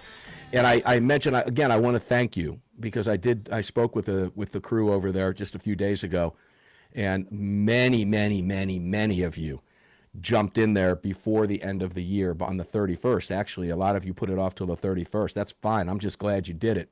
I mentioned that the fee was going to go up monthly, but it's only a couple bucks, literally a couple bucks. So it's a great bargain. If you saved a couple bucks and locked it in through 2030, great for you. If you didn't, it's only a couple bucks, all right? Like $2 more. So take advantage of this program and have an attorney in your pocket. If you carry a gun, have a lawyer. And in this case, it's a team of 4 if you have to go to trial. And the odds are you're not going to have to go to trial because you have attorneys immediately. And you are not entitled to a lawyer, ladies and gentlemen, until you're charged. Unless you already have one who walks through the investigation and puts it to bed before there's ever a charge. Attorneysonretainer.us. Use the promo code AAR. Take advantage of all the great discounts over there. And tomorrow the website will be updated, attorneysonretainer.us/AAR. You go to either one, okay? Take advantage of the discounts that we offer you on this amazing program. You can find them at all of our partners at armedamericanradio.com, including Heaven's Harvest and Crossbreed Holsters, all these amazing companies that we work with. And, of course, we're kicking off with our intro today with Blackout Coffee, who just started 2026 with you. And I'm drinking a nice cup of it right now, and you can probably tell I'm getting a little antsy because I got a lot of caffeine in me right now. Let's go back to Cam Edwards, BearingArms.com. Welcome back to the Kahr Firearms Group studios, brother. Hey, man, absolutely. And if you are awake at 3 o'clock in the morning, I'll don't call me. You heard me say, I'll call you, brother, you know? Sometimes it happens, man. Sometimes it happens. Good heavens. All right, so, Cam, yeah, I'm so glad to see you take some time off. I really was, because you needed it, you've earned it, you've deserved it. All right, we covered, California right now. You've got a piece up on Bearing Arms, but it's on Bearing Arms. I don't believe it was yours. New Jersey senators push national gun licensing bill. Is this a joke? Mm-hmm. Is this a joke?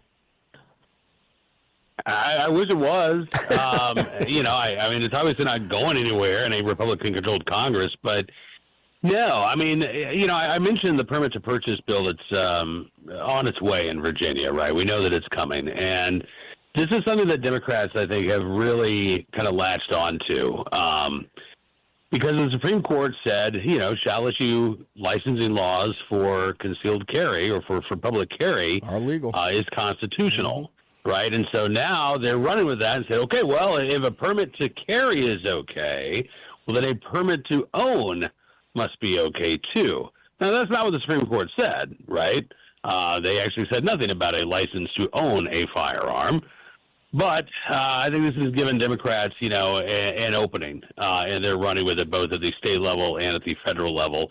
Again, I don't think this is going anywhere in Congress, but, for folks who do live in blue states where there currently is not a permit to purchase, get ready, because one is coming, and it may be, handgun specific, like we see in Maryland with a handgun qualification license. It may be semi-auto long gun specific, like Colorado did with their, kind of assault weapon ban light, where you can own one, but you got to get the special permit and permission from your county sheriff.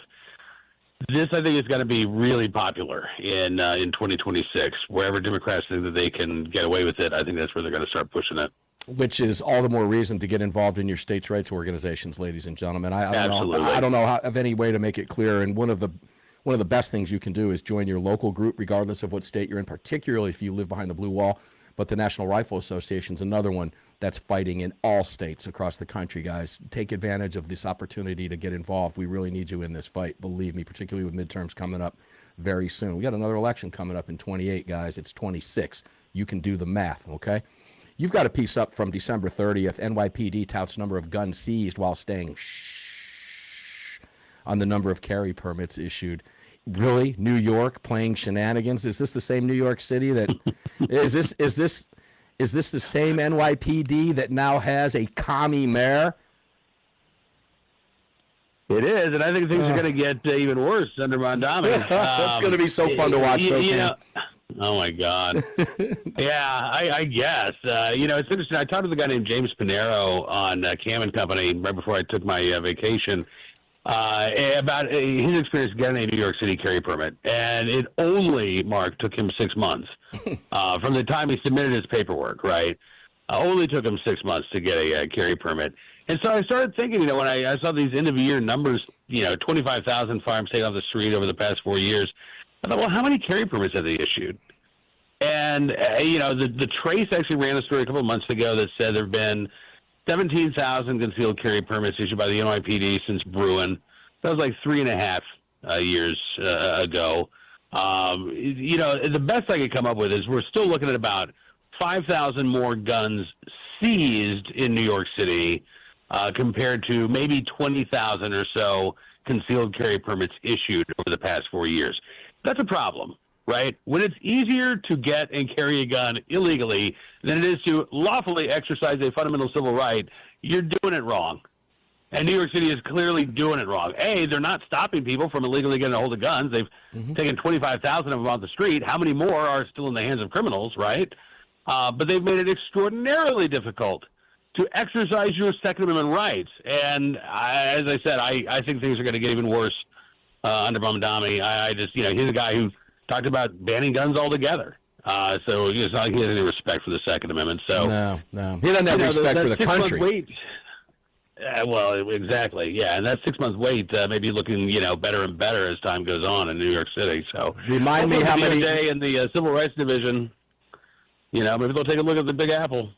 Well, they're going to have to. Remind me again how many residents live in and around New York City? How many millions? 17,000 permits? That's a drop in the bucket. Yeah, it is. Right. Exactly. You're talking about, just in the 5 boroughs, 9 million people roughly? Mm-hmm. I may be conservative there. No, you're conservative, but you pass 17,000 people in a 2-block radius in New York on any given day. Yeah. Right.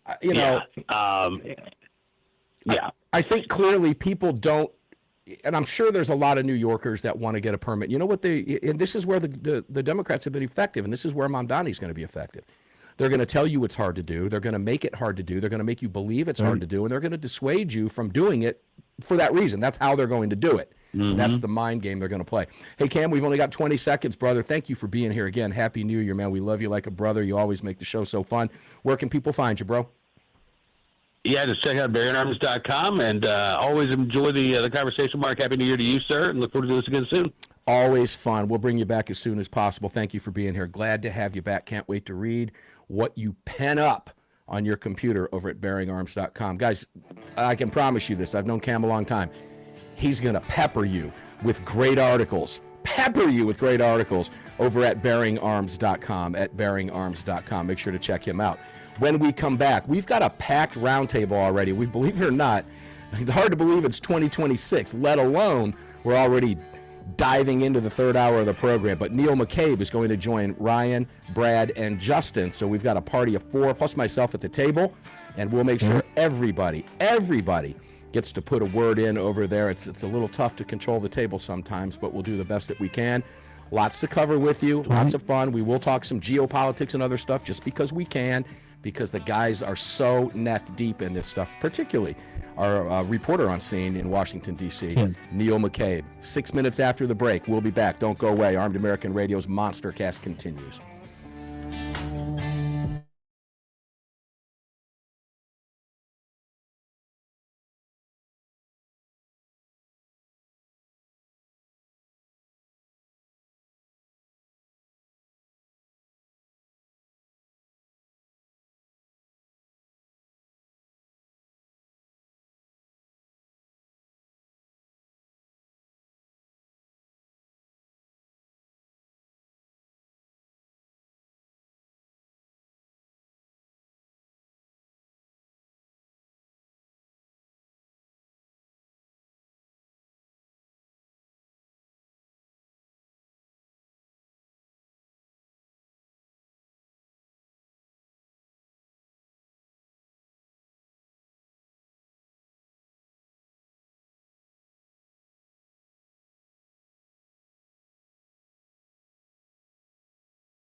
It's all here. Roger that. Mics are live. Cameras up. All right, guys, we're coming back here in about Greg, about a minute or so, something like that. Somewhere around there, we'll be back with you. Yeah, we're a minute out. Minute out. Had to take biology break, ladies and gentlemen. Iced coffee, don't you know? Oh, gonna be a long night. No doubt about that. That's okay though. Plug my headphones in and rip some guitar for a couple hours before I fall asleep. Guys, those of you who like to play guitar, I've got 4 PRS guitars that are just incredible. 30. But honestly, I've got an S2 that, I mean, that thing smokes any of my other guitars. And 2 of them are a 2022 Gibson Les Paul Blueberry Burst and a 2023 Gibson SG. And that Paul Reed Smith S2 just smokes them, man. Good heavens. Half the cost, but an absolutely beautiful player. If you've never played one and you like to play, check them out. There's my honest opinion. We're back at you guys.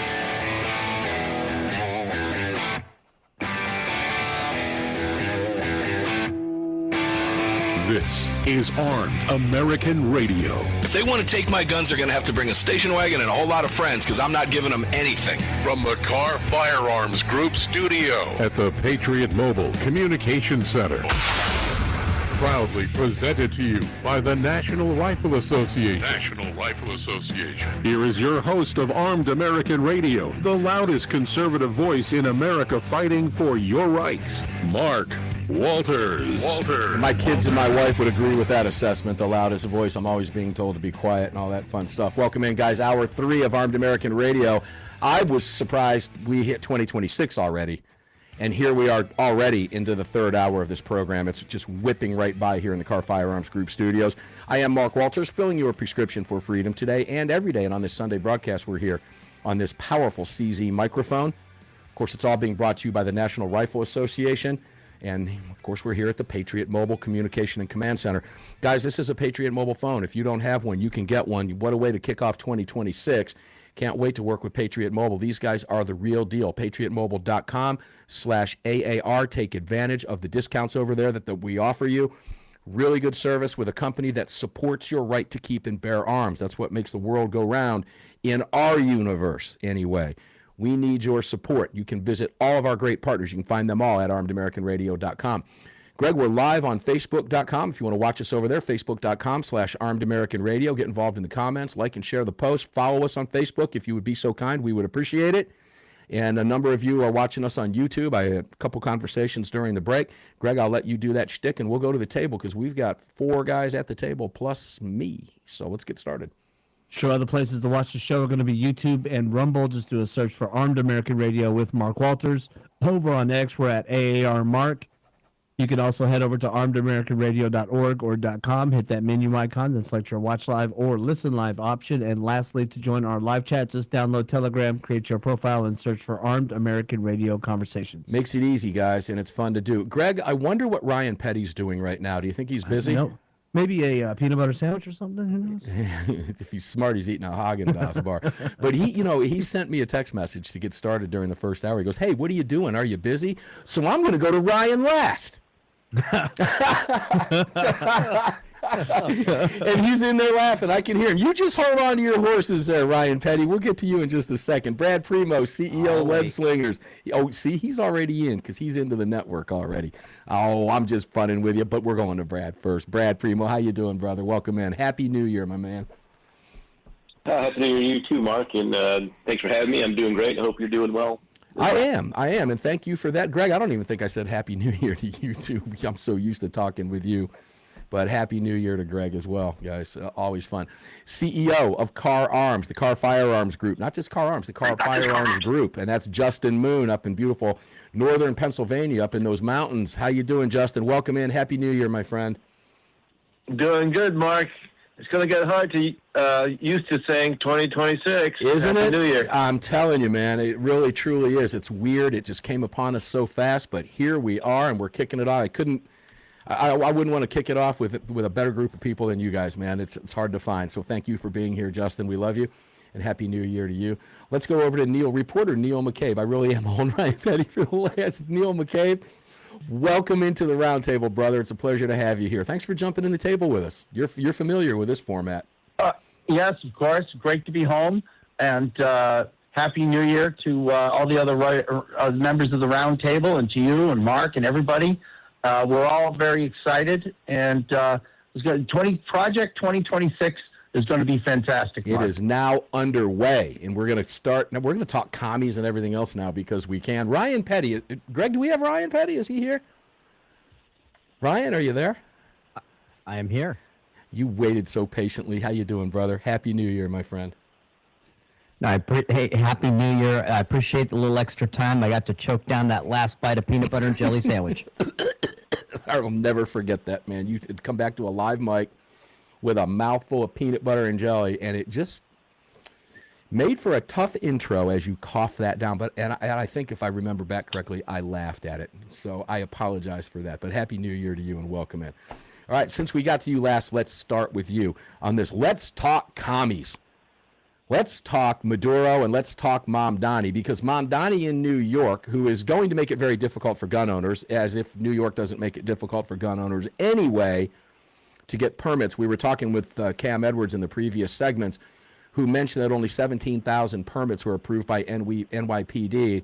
And we remind you, listeners, that there's well over 10 million people in the metropolitan New York area within the 5 boroughs. So that's sacrilegious on its face. That's how difficult they make it. They dissuade you from getting permits by trying to keep you from getting one by making it difficult. That's their game plan, folks. That's how it works.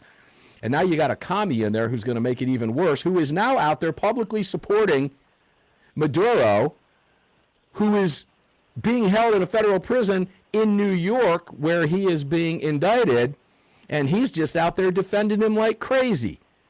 So, Ryan, isn't this more proof Trump's got them on their heels? Now they're defending dictators who murder Americans. What kind of world are we living in? It's this is fun to watch. I mean, some might call it a circus.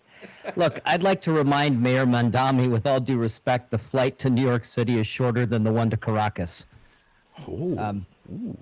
That's a good point. You know, they locked him up. You know, that guy laid down in bed, woke up with Spec Ops, CIA, and DEA in his face, and less than 24 hours later, he's being perp-walked in New York City. I'm sure he's probably never visited New York before. Maybe he has at a UN. I don't know. But, you know, we've wanted him for a long time. Nonetheless, here he finds himself. And you've got a commie mayor saying that what we did was a war crime. It's just unbelievable what these people do. Let's go to Neil McCabe on that one, Neil. What are we in upside down world or what? What am I missing here? Well, the thing about Mamdani is, you know, he went to Bowdoin College. He speaks well. He dresses well. He's been theatrically trained. His parents are in the entertainment business.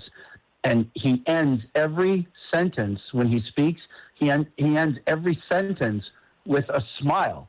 It's uncanny how well trained and prepared he is for just presenting, right? And presenting is very important. It's very important in broadcasting. It's very important in politics.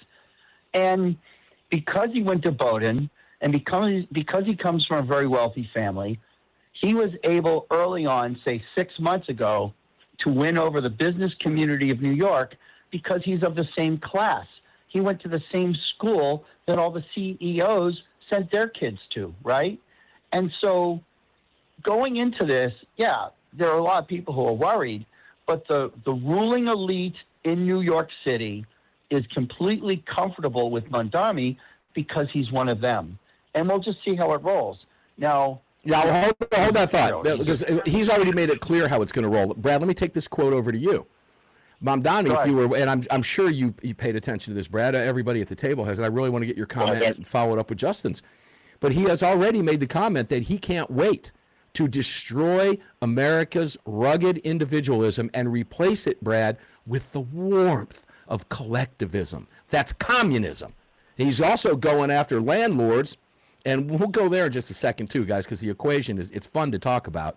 But, Brad, This guy has already made statements, and he's now supporting a brutal dictator. Unbelievable. It just is really unbelievable. Are you going to laugh as hard as I am watching New York fall apart under this guy? Yeah. I mean, I'll probably laugh, but it might be. I don't say that lightly, by the way, either. I don't say that lightly because I hate what's getting ready to happen. But, guys, this is going to be humorous to watch what happens because they're getting everything they deserve, the voters. I mean, really, that's the thing is like the voters in New York City deserve to get what they voted for good and hard. And that's going to mean their city, becoming a crime-infested nightmare that, it's already on its way there anyways. But, under this clown, it's just going to continue to get worse. And then people are also going to be worse off financially. Businesses are going to fail. Jobs are going to disappear.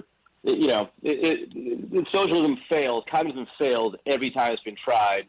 And the only way to get people to keep voting for it is to keep lying to them and to find the people who are easily swayed, young people, and just lie to them and tell them what they want to hear. And this is what we're seeing.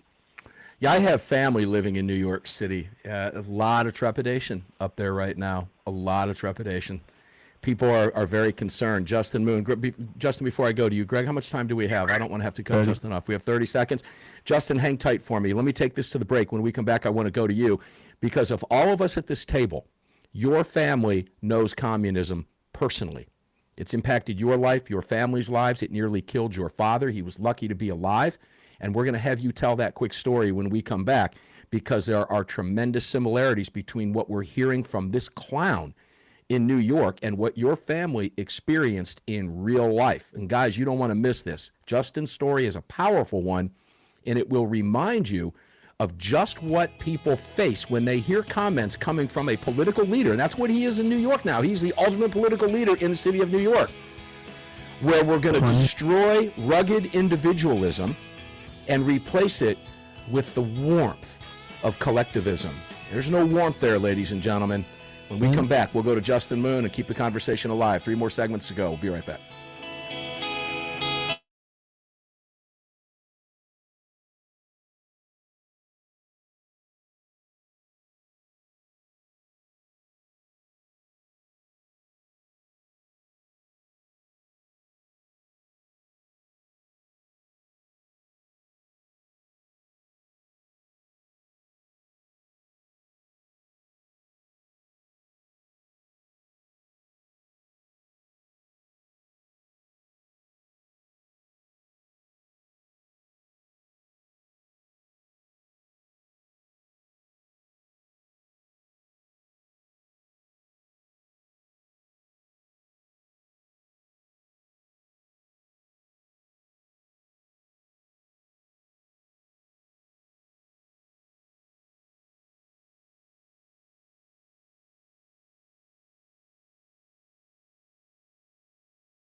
All right, guys, we'll be back with you in a couple minutes.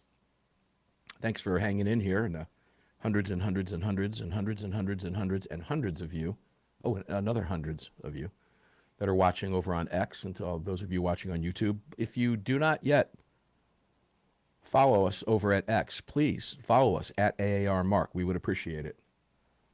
And YouTube also, it helps us with those algorithms. We are continuing to increase our base at YouTube, which is remarkable, quite frankly, based on some of the nonsense they've put us through over the years. But, trying to suppress things again when it comes to rights issues, particularly when it comes to gun rights. But we won't let that happen. We're going to do our level best. Unfortunately for us, they pull the strings.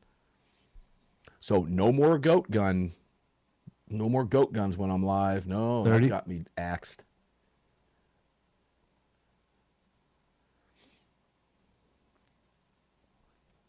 Be going right back to Justin Moon.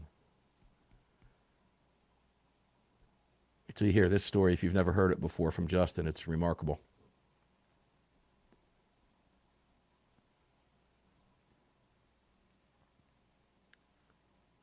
Camera's back up.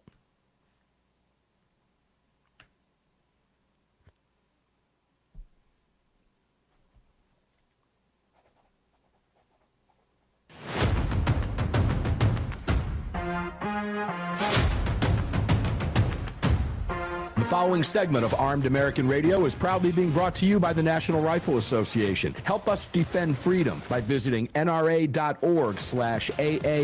and join today. Welcome back to the show. Yeah, guys, National Rifle Association, I will be likely be broadcasting at the National Rifle Association coming up in April in Texas. So if you want to meet us there, start making your plans now. For crying out loud, it's already 2026, and boom, here we are. Promise you, spring is coming, okay? And come towards the end of April, you'll be able to meet me over there at media, over at the National Rifle Association. And you can join us. So we hope you do. Please just give us 1 year at $35. It's really simple to do. NRA.org. Use the promo code AAR and make it real easy. Just visit armedamericanradio.com and you can click all of our great partners, all of them, including GoatGuns.com, National Rifle Association, Kahr Firearms Group, CZ. They're all there for you.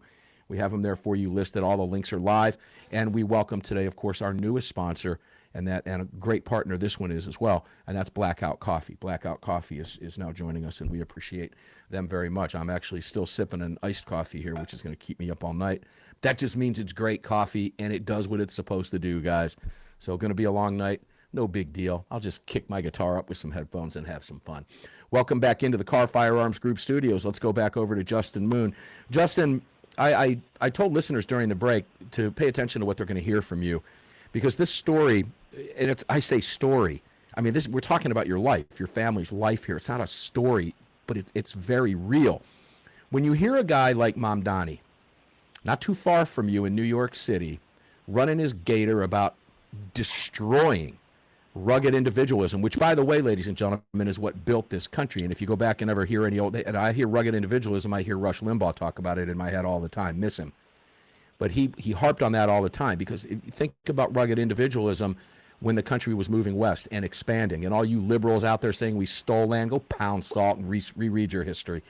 Justin, when you hear comments like that coming from an American politician, on the heels of bringing Maduro, a dictator, in, and he wants to replace rugged individualism that built this country with the warmth of collectivism. Tell your family's history, would you please? Again, I want new listeners to hear this. Well, Mark, my father was held in the North Korean communist death camp for 2 years and 8 months.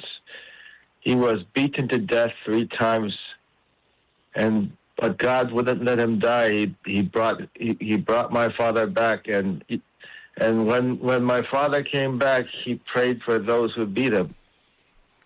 He got out of that prison when Douglas MacArthur pushed up north, up to Hungnam, and he basically walked out as the U.S. bombs fell, and all the prison guards ran away, and he walked all the way down to South Korea, Busan in South Korea. He went on to form the world's largest anti-communist movement, and he was credited by both Ronald Reagan and and Gorbachev for being, as a private individual, the greatest individual who contributed to the fall of communism and the fall of the Berlin Wall in 1986. So, yeah, I mean, communism works very well. It's designed to make the politicians weak and turn the people into slaves, and that's what it does. So when you hear somebody running the nation's largest city, once one of the greatest cities in the world, and I say once, when you hear that with your family history, I've got to ask you what goes through your mind. Are you worried about the people of New York? Do you feel bad for them? Are you laughing at what they've done?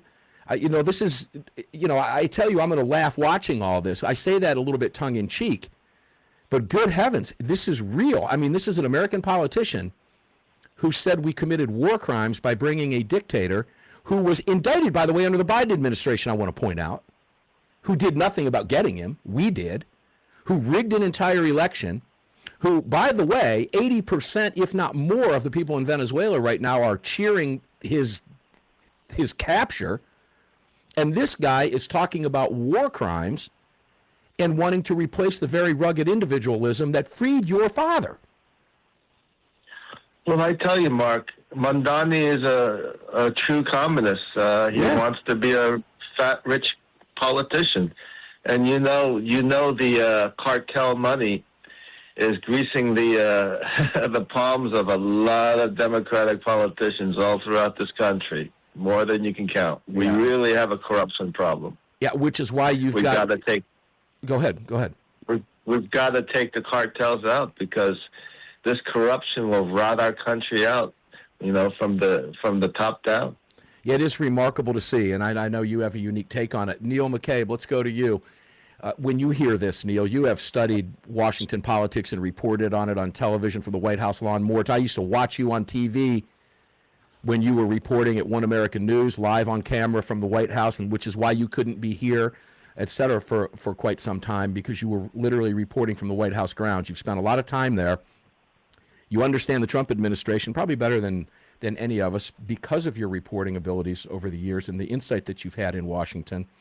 How concerned is Washington about what's happening in New York right now, and with these comments and this protection or this seeming sympathy for this clown in Venezuela, who's now in New York, ironically of all places, being indicted?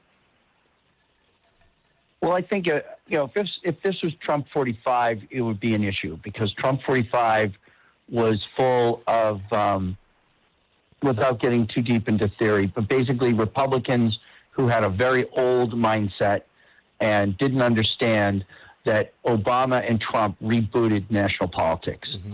And so guys like Pence and Ryan and Mitt Romney and McConnell, so these guys were all living in the past. They don't understand that everything has changed. And in Trump 47, it's full on MAGA, and these are guys who they'll just shut off the funding. Like, they don't care. They have no F's left. And so, you saw what they did with the situation in Minnesota. All right, we'll just shut off the funding. Too bad. And that's something you never saw in 45. So at one level, they're not really afraid of this guy because they can control the money coming in. The second thing is there's a lot of people, and I think it's a mistake, but there's a lot of people who hope he does a lot of damage because they want to run against him in 26 and basically make him the poster child for the Democratic Party. And so, say, in Kansas and Montana and Indiana, they're like, hey, you're like the Democrats, this is what you're getting. So I just don't see a lot of concern that he is that he's all that dangerous. However, people laughed at AOC. Mm-hmm. People laughed at Bernie Sanders. They're still around. They're still doing damage. They're still raising millions of dollars. And so, Mondani, like I was saying before, he is very effective. His communications team is top notch. Like, his political analysts, his pollsters, like, his team is excellent. Everyone thought he was a loser. Everyone thought, oh, no one's going to elect a Marxist. And he won going away. It was not even close. And this is a place that had Republican mayors for like 16 years. Mm-hmm, mm-hmm. So, and in Brooklyn, Queens, Staten Island, the Bronx, Trump actually got more votes in New York City in 24 than he did in 2020. So it's like, Mondami's serious. Do not ignore him. Yeah, it's interesting stuff and great insight from you. When we come back, we're going to Ryan Petty and to Brad Premo. We'll talk a little bit about that as well, get their thoughts, and then we'll move on. But what does this have to do with your guns? Ladies and gentlemen, it has everything to do with your guns. We'll explain when we come back. Don't go away.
Guys, Greg and I sit here talking during the break about how fast this show went today.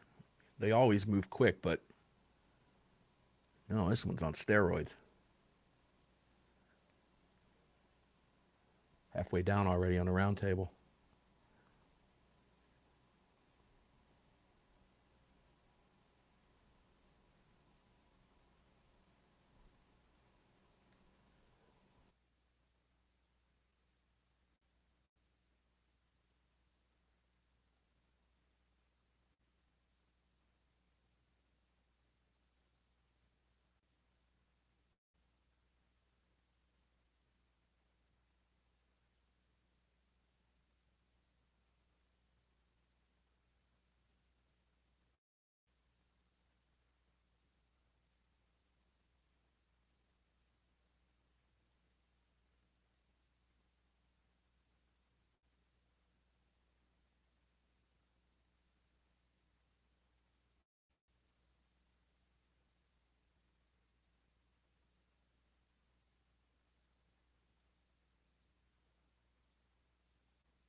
Guys, coming back to you in less than a minute.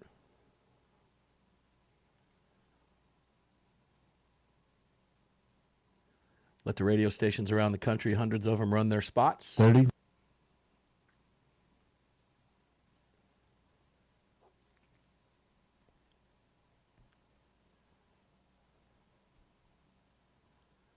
And we'll have the podcast up for you back on schedule within an hour of the show today.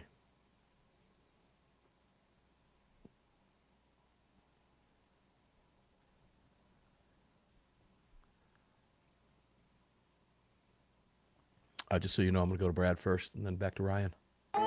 Yep. Cameras up. This segment of Armed American Radio is proudly being brought to you by Blackout Coffee. Visit them at blackoutcoffee.com/AAR. Grab that discount and free shipping. Welcome back to the show. Yeah, welcome back to the show. Love standing up with this Blackout Coffee t-shirt just came in today. I've got another one I'm going to be wearing tomorrow. I got both of those in and some coffee today and all that fun stuff.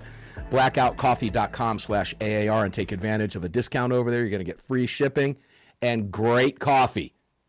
Yeah, and when you do that, you support Jared Yanis, Guns and Gadgets, Blackout Coffee, Armed American Radio, and your own mental health and well-being. Welcome back to the Kahr Firearms Group studios with me, ladies and gentlemen. We're going to continue this conversation. Of course, we're going to tie this to guns now with you. Let me go to Brad Premo. Brad, a couple quick questions that you already know the answer to, rhetorical but not. Would this country be here if it were not for our firearms rights? Would we even exist? No, absolutely not. I mean, like there's no way that our ancestors would have tamed the wild and fought off the British twice, and none of that would have happened without firearms. I mean, it's a necessary tool for any man to survive and be free. When we were moving west, what sat next to every campfire and every person there was? Yeah, you better have a rifle. Firearm. That's it. And multiple firearms, ladies and gentlemen, multiple firearms. Without the firearm, this country would not be here. It's that simple. So, guys, keep that in the back of your mind as we talk about these things. Justin, let me go to you real quick before I go to Ryan. What was the first thing the commies did anywhere, not just Korea? What's the first thing they did to the people when they take power? Well, Mao says the power comes from the barrel of a gun, and so they only want the communist government to have guns. They won't let private citizens have any. Why? So they'll take, because commies want a monopoly on power. They don't want the little guy having a right to dispute what the political bosses tell them. Exactly. And Ryan, I go to you now.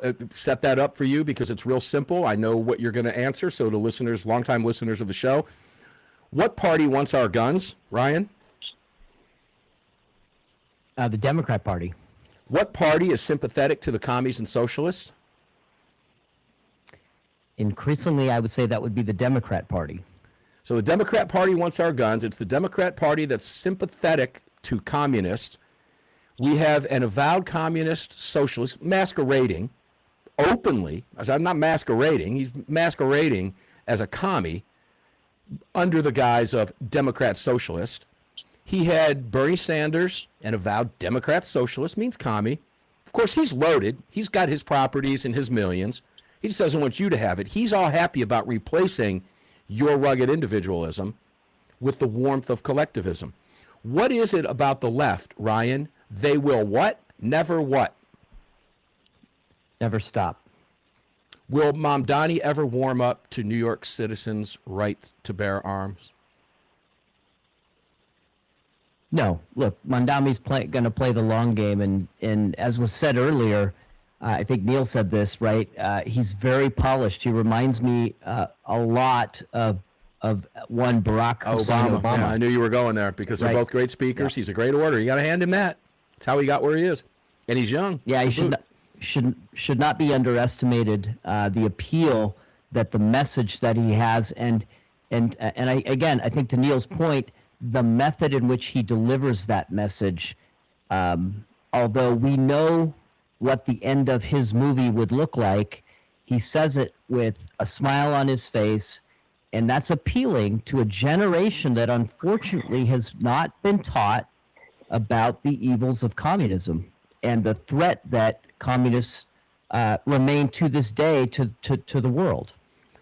Neil, to you, if Mamdani were to not get any pushback, if there were no pushback whatsoever, and he had carte blanche, and the federal government said, we're going to leave you alone, do what you want in New York, we're hands off, would he disarm, if he could, would he disarm New York residents? Oh, 1,000%. Mandatory buybacks. He would somehow he would get a hold of all the gun records, and they just start knocking on doors. It'd be like what we saw in like Australia or Canada or Cuba or anywhere else that the communists are in charge. You know, when I was at the Gun Owners of America convention in Knoxville, I had a conversation the night before I left at the hotel I was staying at with a young Venezuelan girl who was tending bar and waiting my table. She was wonderful, and I had amazing conversations with her, and her family was, and I quote her, still stuck in Venezuela.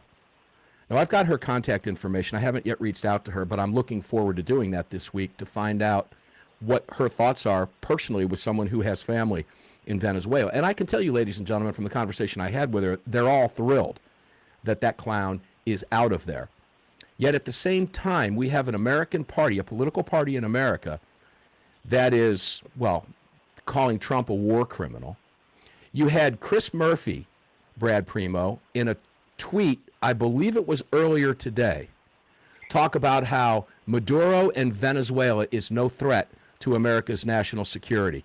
The White House Rapid Response Team interjected immediately, calling this guy sick in the head and a buffoon. And that's from the federal government. That's from our government. That's from Trump administration's rapid response. Brad, you know that if he were given carte blanche, he would do whatever. He would strip all rights of gun rights of New York citizens instantly. And again, now we're going to go to private property rights because he's already made it very clear that whoever rents property in New York is a quote-unquote slumlord. Now, Brad, let me just throw a little bit of capitalism here at you. When rent control, ladies and gentlemen, and you're going to hear a lot about this about New York City.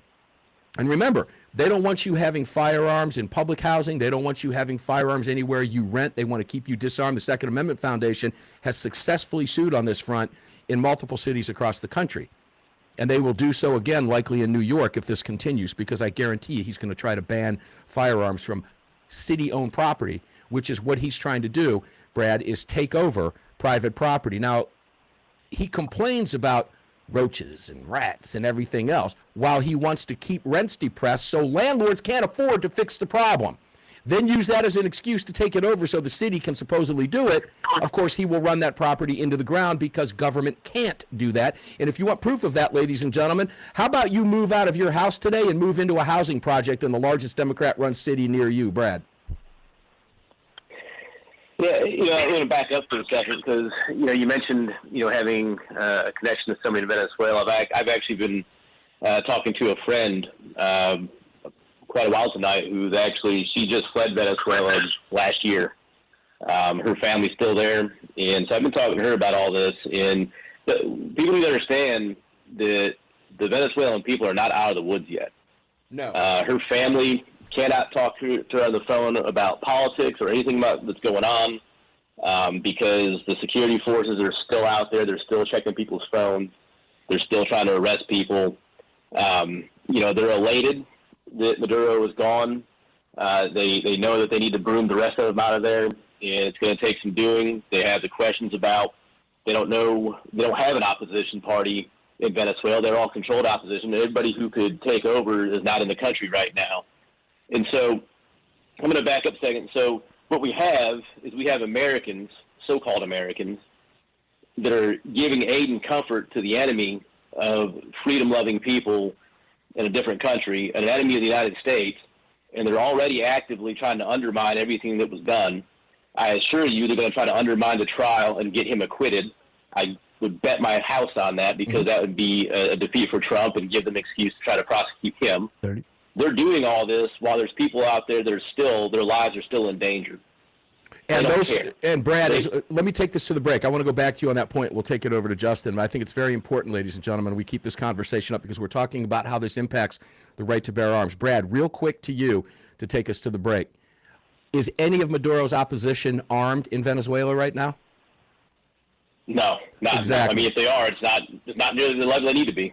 Exactly, because they were stripped of any right to bear arms whatsoever, because that's what communists do. Guys, if anybody's listening in Tehran or Cuba right now, I'd be real concerned if I were you right now. Message has been sent and received. Just not yet by Democrat politicians, according to one Chris Murphy, a real buffoon. Just un-American nonsense from a commie sympathizing Democrat. We'll be back. One more segment to go in 2026.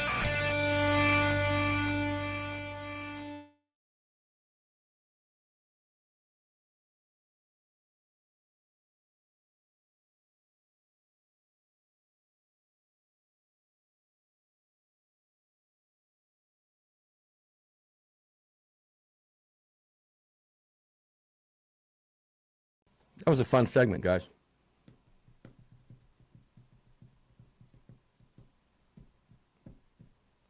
if you want to read Chris Murphy's tweet, just go up, pick it up on X, and read the White House response to him, which was swift and brutal.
Less than 2 minutes, guys. Final segment already. Good heavens. To those of you who are new to the program, this is not a podcast. This is a nationally syndicated radio program being heard on hundreds of radio stations around the nation. We take these breaks, network breaks, on both sides of the hour, and a local break at the bottom of the hour and the top of the hour for the local stations that carry the show and run their spots.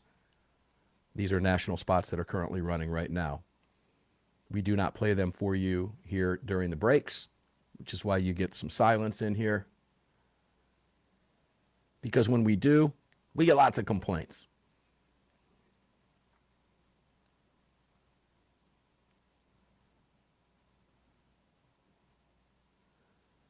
So hang with us. We'll be with you in less than 1 more minute. 1 more segment to go to kick off 2026. Unbelievable. Flew right by Greg in Dallas.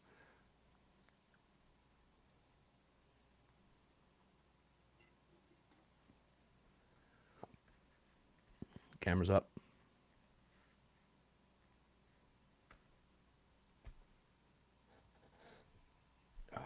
Neck. Killing me.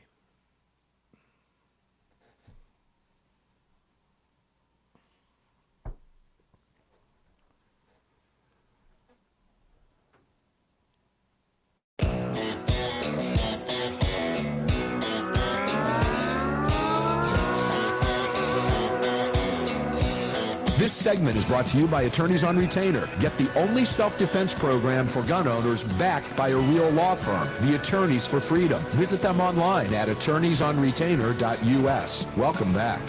Ladies and gentlemen, put the Attorneys on Retainer card in your wallet. It's that simple. Now, I want to tell you, coming up February 20th, 21st at the Mesa Convention Center in beautiful Mesa, Arizona, you can come meet us. I'll be there. Jared Yanis will be there. I believe Alan Gottlieb is going to be there. There'll be others. I think AWR Hawkins is going to be there, and many, many others. Come out and meet us in person and get an inside look at how the Freedom Law Firm, which is Attorneys on Retainer, actually handles self-defense cases. Hopefully not yours, but if you need them, they're there for you. Get an inside look. Okay, but you have to be a member. You can bring a guest with you. It's $60 for the pre-conference events and the conference admission.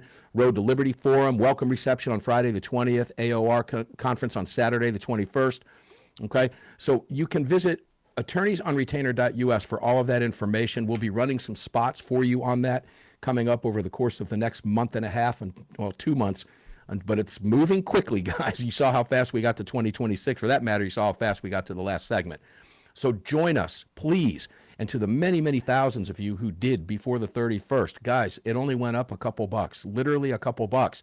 So take advantage of this now. All right? If you didn't get in on the 31st, you can still do it now. It's still dirt cheap.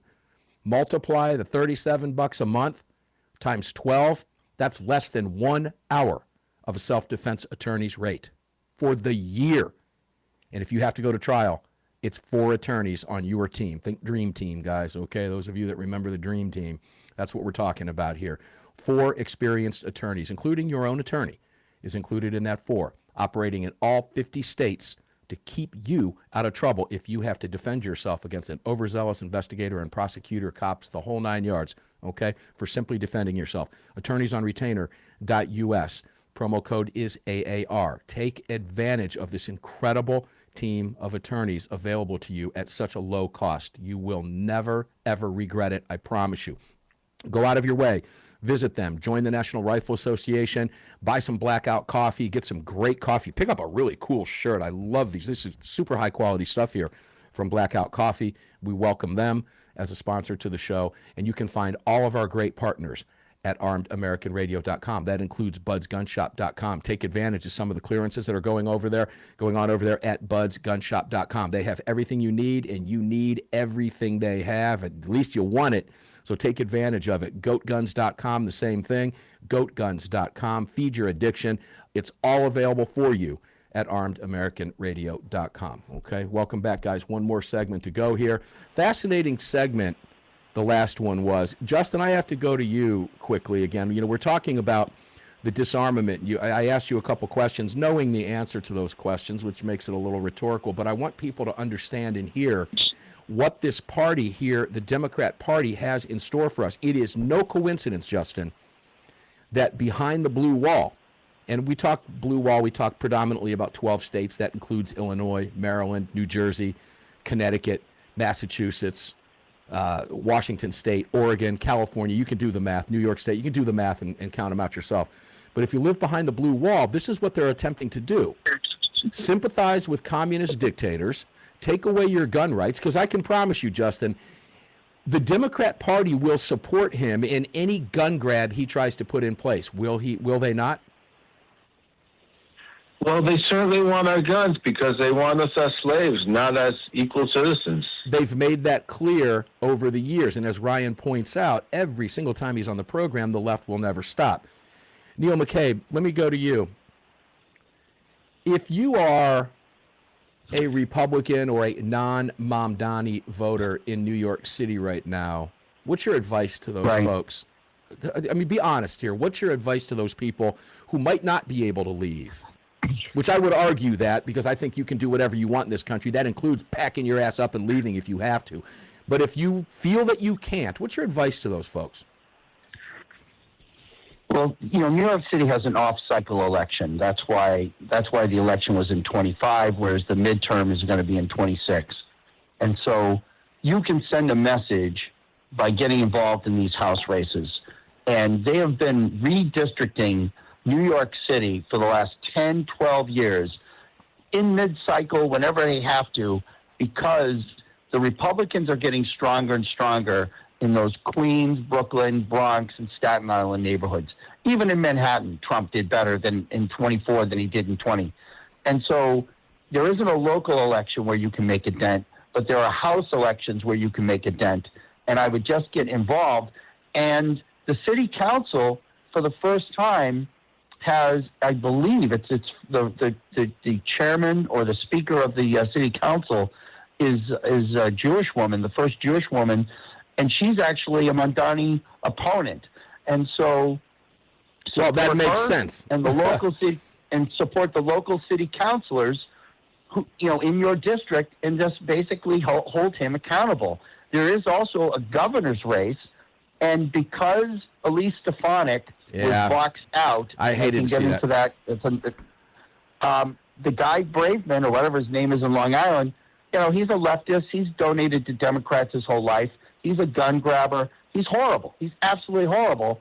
And so Hochul, the governor, is going to be able to run to the left, line up with Mamdani, and basically have a united front. And so you can get involved. I would say the place you can have the most impact is in those House races where if Republicans can pick up seats, the midterms are not lost. Everyone's saying it just assumes the Republicans lose the midterms. If he keeps doing what he does in Venezuela and the economy, and I'm driving around and gas is under $3 a gallon, that is not bad for Trump. Yeah, I saw buy one, get one at Publix for eggs, by the way, $2.99 for organic eggs for a 2-pack just a couple days ago. So, yeah, guys, egg prices are coming down. Those of you that are tuned in on WRCN in New York City listening to this program right now, you're in a very conservative area, and I have a gut feeling that you're going to play a major role. You're going to play a major role in those New York City politics, and I would hope that all of you in those conservative areas out on the island get very, very involved and take Neil's advice on something like that. Ryan Petty, let's go to you, because you and I all know the answers to the questions that we're asking here today. We point this out for a reason, because I can't think of another more glaring example, Ryan, of what we've talked about for so many years on this program, other than what's unfolding right now. And I honestly, Ryan, I never would have thought we would have had this conversation in New York. I'd never thought they would have gone that far. Can't blame it on Curtis Lewa. Should he have gotten out of the race? Yes. They had a terrible choice, okay, with Cuomo. But we've got 30 seconds. Take us to the break. What's your advice to folks? Well, look, local elections are where it's at. There's so much focus on the president, and of course that's an important election. Congress, federal elections are important, but at the end of the day, local politics has more impact on each of our lives, and we've got to take it seriously. So, to the conservatives in New York, you got to get out and vote. Get up, man. You got to get up. You got to get loud. You got to get vocal. If you can't leave, if you're stuck there, if you can't go, you have got to get active. And I think those of you on the island are going to play a major role in kind of leading that role in New York State. Very conservative area. I hated to see Stefanik get out of the race. Understand why she did it, but she had a chance to win that election. So it's going to be fascinating to watch it play out as we move into midterms, et cetera, guys. Ryan, thank you for being here. We love you, man. Happy New Year to you. Justin Moon, CEO of Kahr Arms, thanks to you, man. We appreciate all of your support. Couldn't do it without you. Neil McCabe, thank you for everything. Brad Premo, thank you for everything that you do. Guys, Happy New Year to all of you. Ladies and gentlemen, we're going to get up and do this again tomorrow because they don't want us to. That's why we're here in our 17th year, getting ready to hit 18. Enjoy your day. Stay safe. We'll see you on the radio tomorrow, guys. You just filled your prescription for freedom with Mark Walters, presented by the National Rifle Association. The National Rifle Association on the Armed American Radio Network.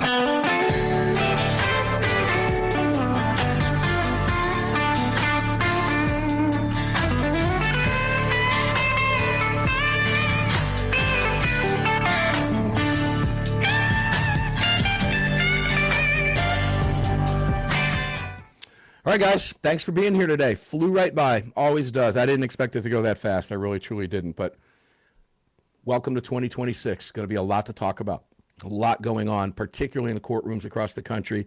We're really keeping an eye on the Supreme Court. We're hopeful we can get an assault weapons ban case. Supreme Court's already agreed to take the Hamani case. That's the weed case. That's going to be a fascinating case to watch. Bad guy. How's the outcome going to turn out? We're going to see what the commies are doing in California. We already know what they want. They want to take everything from us. And they're going to fight tooth and nail against any challenge in courtrooms across the country in their blue states. Guys, they hate you and they hate your rights, man. You got to get up now. Please join your local organizations. Join the National Rifle Association, Gun Owners of America, Second Amendment Foundation. Join them all. Support our partners. Enjoy this program. Thank you for being here. Happy New Year. Love each and every one of you. Just in case nobody's told you that today, I love each and every one of you. There's not a damn thing you can do about it.